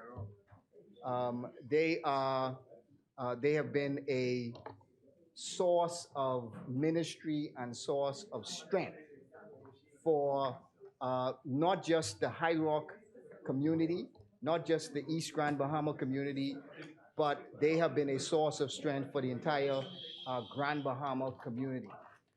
They released their first album after many years of ministry. They released their album this Sunday, Easter Sunday. They released their first album. They had a grand concert. They also honored Ms. Velma Gibson as well, who is a part of their church. And I want to also publicly commend them and give them congratulations. And my colleague from Central also is saying that, is reminding me that we want to offer our thoughts and our prayers and our condolences to the family of Bishop Hewlin Roberts, who recently passed in Grand Bahama. And we want to say to his family that we are praying for them and our support is with them during this time of need. Thank you very much, Madam Speaker. You're welcome, Honorable Member. The chair recognizes the Honorable Member for Response to the honorable member for East Grand Bahama. I just want him to know that the cries of those from East Grand Bahama and also from South Africa, that I personally met with the financial secretary, and those funds will be forthcoming in tranches and monthly tranches in this year's budget. So we even talk about next year to address those matters. So I know the INCs have visited both in the past month, so it's just a bureaucratic thing, but funds are in place in this year's budget, and so hopefully we'll address shortly. The chair recognizes the Honorable Member for North Andros and the Berry Islands. Thank you, Madam Speaker. Just want to say, send a condolence out to the Winders family in Great Albuquerque. We lost a pioneer of a guy there, Mr. Anthony Winder. I know most of you would know him from Great Albuquerque. He passed a few days ago, Mr. Winder. And also want to send my prayers over to Mr. Stafford Johnson in North Andros, who is presently in the hospital going through some medical conditions. I just also, on a lighter note, want to make mention this Sunday from 2 to 5 p.m. at the constituency office, we'll have our annual Easter egg extravaganza. And the following weekend in Great Albuquerque, Saturday at 11 to 2, we'll be having our Easter extravaganza. And I just also want to send a big shout out to the Minister for Sports and Team Bahamas for a well done job over this weekend. I wasn't present. I had a family medical I was dealing with in the United States, so therefore I wasn't present. But again, congrats to Team Bahamas. And also all those athletes, not only Camara Strong, but all athletes who participated in the constituency of North Andros and the Berry Islands, of course. They know Member of Parliament Nabi is very, very proud of them, and greater things are coming. We keep that a secret. Thank you. Thank you, Honorable Member. The chair recognizes the Honorable Member for South Beach. Thank you for recognizing me. Madam Speaker, I want to go on record to say congratulations to Team Bahamas for its exploits during this past Carifto weekend, the aquatics team as well as the track and field team. I think truly we all in this place understand the power of sports. I visited the track every day this weekend, and I was truly impressed by not only the athletes, not only the organizers, but truly by what the power of sports could do for us as a country. We just felt so proud to be a Bahamian. Everybody had on national colors. Madam Speaker, two matters as relates to South Beach. Just west of the South Beach pools has become, I don't know what it is, become a dumping ground for our community. And I'm asking the people of New Providence, because I'm certain the people of South Beach don't drive into the pools to dump.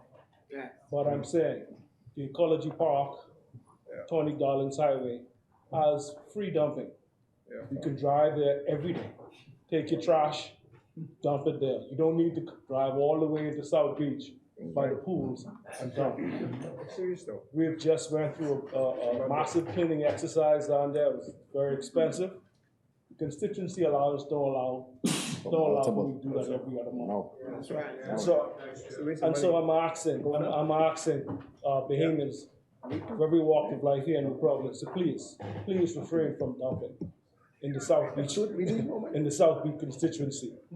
Secondly, Madam Speaker, I'm not understanding our people, but we believe or we thought we had a stray dog problem in South Beach. We don't have a stray dog problem in South Beach. We have a problem with residents of New Providence dumping their dogs in South Beach. And we're asking you, please, So what we've decided to do. Dead dogs or just leave it?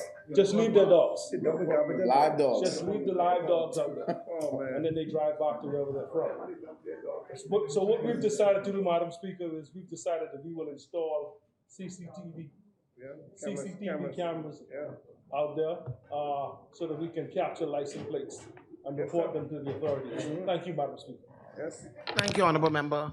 The chair recognizes the Honorable Member for Marathon. Good afternoon. Certainly, I want to join in with my colleagues in congratulating Team Bahamas on both sides. That's track and field and swimming. And I've had the opportunity to observe the races. I mean, we had a grand time. Grand time. And of course, I somehow have a more intimate relationship with the swim team persons. And I certainly would like to congratulate not only the coaches. My daughter is a swimmer, yes, Adrielle Pratt. She was not with this Carifta team because she didn't try for it. However, she was a part of this team. And what I like about swimming and of all those coaches who were there at the Carifta, they all, even if you're not on or your kid is not on their team, they always encourage each child who's doing well, or even if you're not. And so that's the part I love about swimming. All the coaches encourage the kids. And the persons really don't recognize, persons like Georgette Albury, she's on the board for swimming, and also Melinda Moss.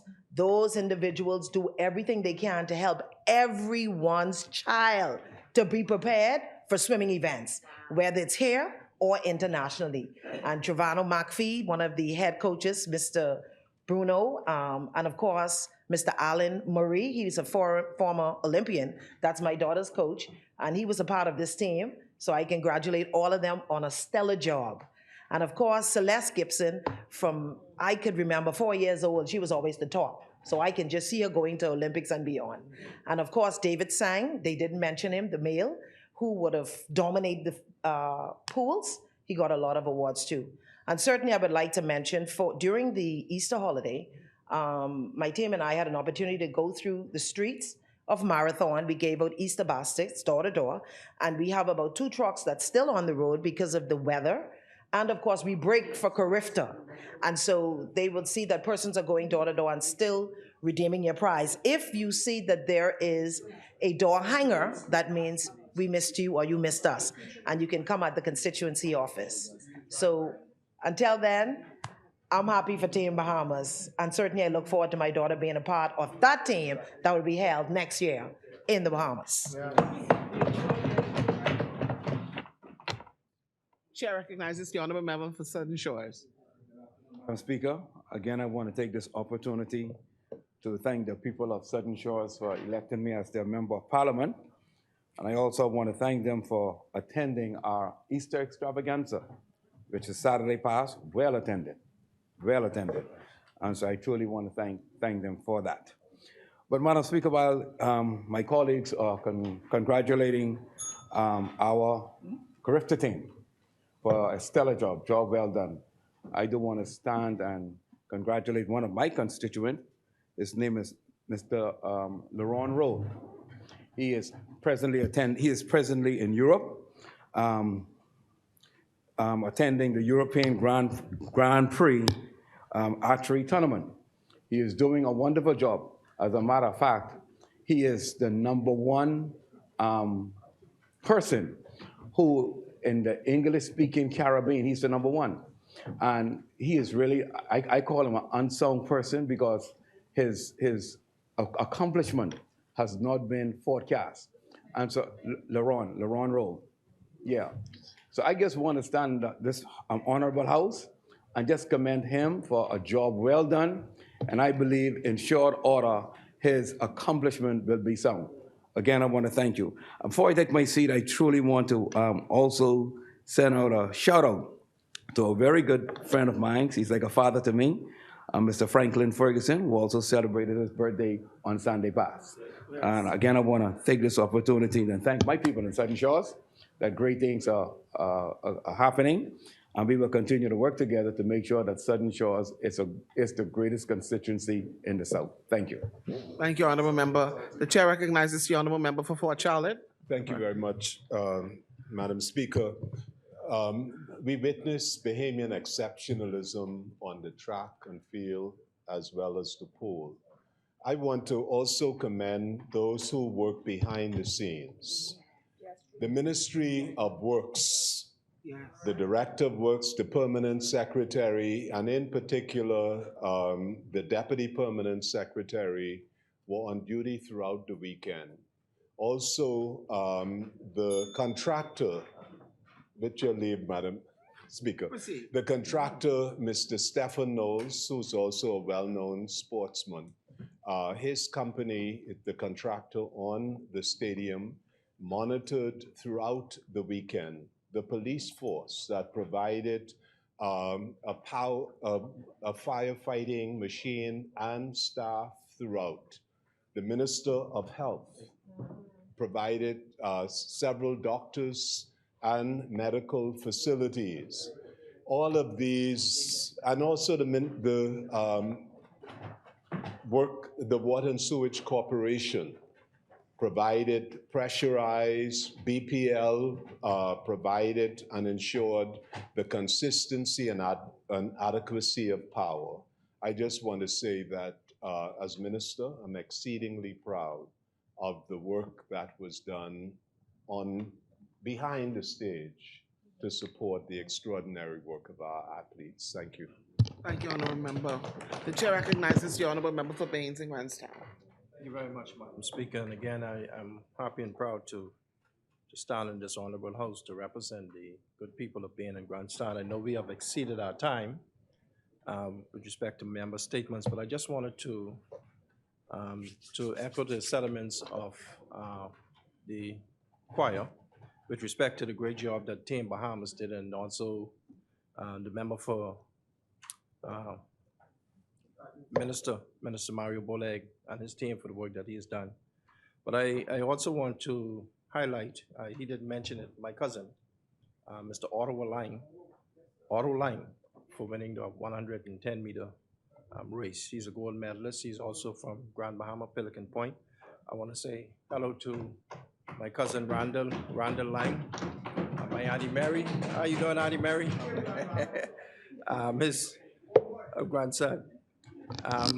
In addition to that, Madam Speaker, I want to mention that the deadline for the new Little Miss Bain and Grandstown for registration is approaching. It's the 14th, and I'd like to encourage my constituents to please register. We have about 8 persons already, 8 persons, and we want to make certain that we get at least 10 to 15 little young ladies to be a part of that particular event.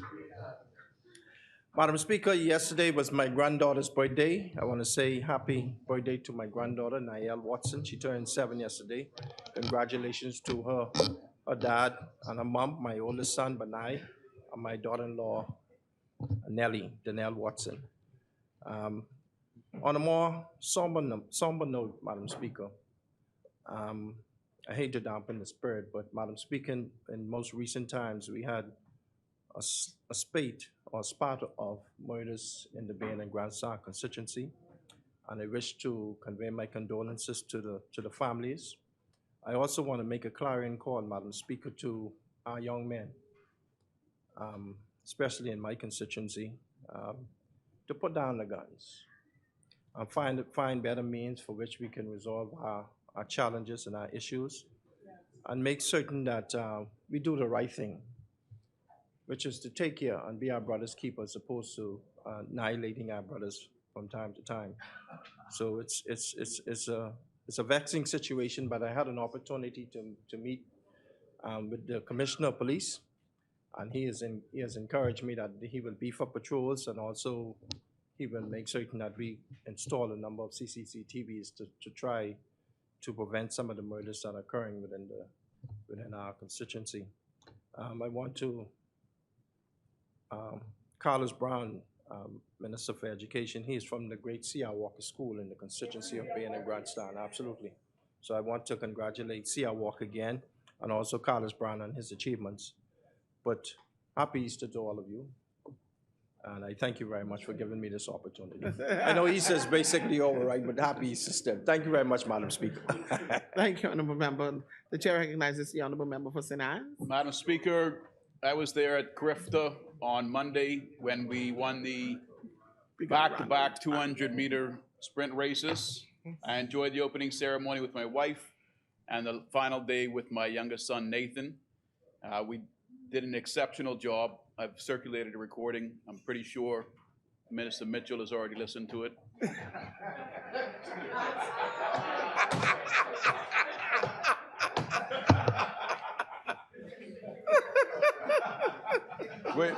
We're neighbors. We're neighbors.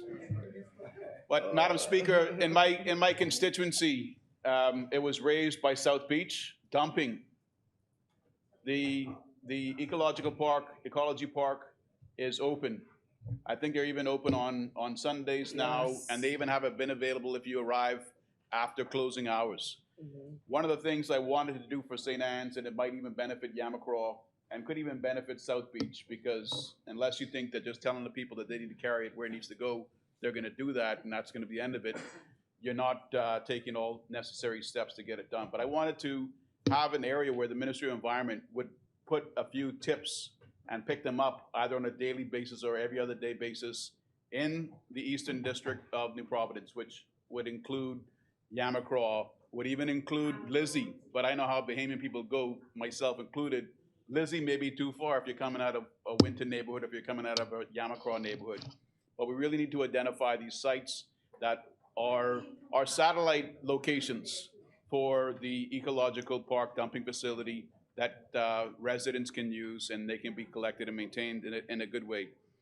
In St. Anne's this morning, there was a resident whose dog was being attacked through their gate by 3 pit bulls that were roaming in the area. Residents have asked, why have we banned the importation of pit bulls but not banned the breeding of pit bulls here in the Bahamas? I know it's not an incident where every dog is a problem, but there are dog owners that continuously are not taking the proper precautions to remove, to secure their vehicles. And that's good luck if anybody's asking that moth. That's good luck. So we need to look at our legislation and potentially consider banning the breeding and ownership of pit bulls here in the Bahamas. Easter Sunday, there was a big bash on Rose Island, Poppy's Lounge, Foulid Factory, New Link Entertainment, Jimbo's Bar. Massive sail away to Rose Island. Persons might have been stranded. And yes, my point is they left a complete mess up there.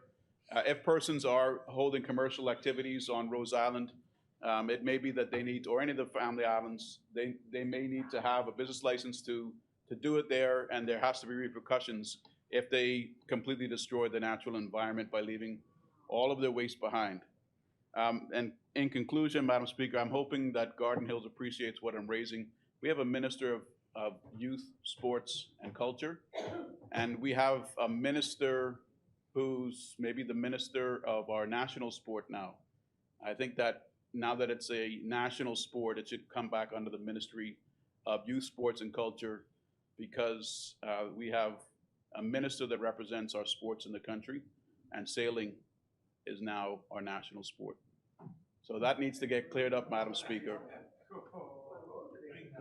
Thank you, Madam Speaker. Thank you, Honorable Member. The chair recognizes the Honorable Member for Foxhill. Yes. Thank you, Madam Speaker. I didn't want to violate any rules here, so I'm obliged. I really wanted to start off because Lawson Gray, who the name may not be very familiar with people, but he worked at the Broadcasting Corporation, I think after I left. And so when I actually ran into him, it would have been as in my activist days. I don't think he was a, yes, right. I have all these phases, you know, there. Yeah, so that was in those days. I don't think he was a supporter of the progressive cause. I don't think so. And I was telling the colleagues downstairs that at one point I thought, you know, decent and F&M was an oxymoron. But then, you know, you discover real people. And so you find out you find out that, you know, people are what they are and they have their beliefs. But I just thought he was a very decent man. And I was shocked. And I've been having this kind of shock for a while now, where these people in their 60s are simply dying. People who should actually outlive me. And it says, it must say something, because it's a series of women in Foxhill have died, all 62, 60-ish. Some have just retired, and you know, some of them have been sudden deaths. Just over the weekend, there were 3 families affected: the Curry family, Gladstone Roll, who was a good worker for Derek Davis, and then Cora Davis's brother. But all of these seem to be sudden deaths. And what the death of Lawson reminded me of is a period of my life, and this happens when you go to these memorials, of a really enjoyable time in life. When you form some friendships that you never imagined you would still, decades later, have.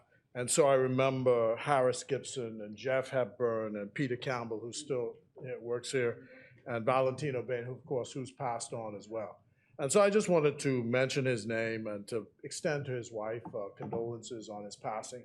Don't know whether he has children as well, but he's a really decent man, and so Mark is passing. I'm glad you raised this issue of the dogs, because I don't think people appreciate what a beautiful island this is to walk on, or the Bahamas, because it's largely flat. And what is the most annoying problem is, even in these wealthy neighborhoods, and we have in Gleniston Gardens North in my constituency, people can't walk in the mornings because there are dogs charging out at them every place you go. And I keep trying to say to people, there is a law which says that if you have an open yard, the dog has to be tethered. Yes, it has to be yes. tethered. You know, and nobody seems to sort of recognize what a nuisance this is. I mean, Bimini, for example, is a great place to run. Flat, but, you know, dogs charging out as you're going along. But certainly even along the Eastern Road, where you say people, because of these high-priced homes, ought to know better, right? But, you know, dogs charging out at you. So I just want to join with you on that. I'm going to do something about and I think it must have to do with public education on this subject matter. Finally, congratulations to the agriculture minister, because when I went to the Yamacraw Farmers Market, and that whole weekend, I was the biggest spender that weekend. This way, everyone. I'm a VIP spender. Yeah, that's right. Okay. There you go. There's hope for me yet. As Arthur Hanna would have said, I'm good for something, not good for nothing. But it just seems to me that the whole success in and around the idea of people farming again seems to be taking off. Lots of people raising chickens, I see. Eggs everywhere. And so I want to continue to encourage people that. Finally, P.J. Patterson, who is the former Prime Minister of Jamaica, and can really be credited with driving CARICOM in the direction of sports policy. He's now retired. He served 3 terms as Prime Minister of Jamaica, but on Sunday he celebrated his 88th birthday. So I just wanted to, I spoke to him yesterday, Prime Minister spoke to him yesterday to wish him best on everything. He is still active and around, and is a good example of what life can be after public life. So I want to extend congratulations to him on reaching that milestone, and to express our concern because Portia Simpson Miller, who's also a Jamaican Prime Minister, is not well, had to be hospitalized, and so we wish her well, and our friends in Jamaica on that issue. So thank you very much, Madam Speaker. And once again, condolences to the families in Foxhill and to Lawson Gray's family. Thank you. Thank you, honorable members. Appointment of select committees. Instructions to select committee. Discharge of select committees. Notices for future meetings. Madam Speaker, wish to renew our notices in the name of the government. Thank you, Honorable Member. Madam Speaker, we wish to renew all notices in the name of the opposition. Thank you, Honorable Member. Adjournment? Madam Speaker, just before moving the adjournment, I'd like to join my colleagues as well in celebrating the work and the team effort that we experienced, but I wanted to particularly congratulate the minister responsible for sports. He's been winning big, and he's been doing very well.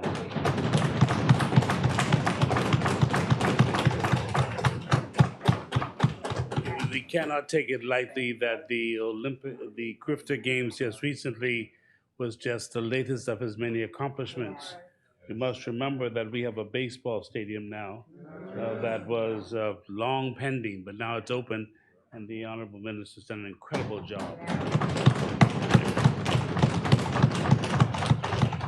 Madam Speaker, it's not only his incredible determination, but his leadership, his strength of leadership, the fact that he's no nonsense, and the fact that he demands the greatness of our people, as we saw this past weekend. Congratulations, Minister, outstanding job.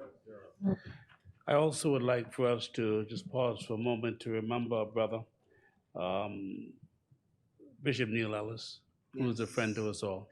He lost his father, one of the icons of Bimini, Clarence Ellis, one of the men who was a trailblazer, not only in the Christian growth and development of our country, but certainly as a movement, a pioneer of the movement of the Bahamian people. He's passed on, and the people of Bimini are saddened. Certainly his family is saddened, and we wish to offer our sincere condolences to Bishop Neil Ellis, his family, and the wonderful people of Bimini for the brother Clarence Ellis. Madam Speaker, I now move the House stands adjourned to Wednesday, April 19th, 2023 at 10 a.m. Thank you, Honorable Member. Is there a seconder? Thank you, Honorable Member. It has been moved and seconded that the House at its rising do adjourn to Wednesday, April 19th, 2023 at 10 a.m. As many are in favor will remain seated. Those opposed will stand. The motion is carried. Final adjournment? Madam Speaker, I now move that the House stands adjourned to Wednesday, April 19th, 2023 at 10 a.m. Thank you, Honorable Member. Is there a seconder? Thank you, Honorable Members. It is removed and seconded that the House at its rising on Wednesday, April 19th, 2023 at 10 a.m. As many are in favor will remain seated. Those opposed will stand. The House now stands adjourned until Wednesday, April 19th, 2023. There he goes.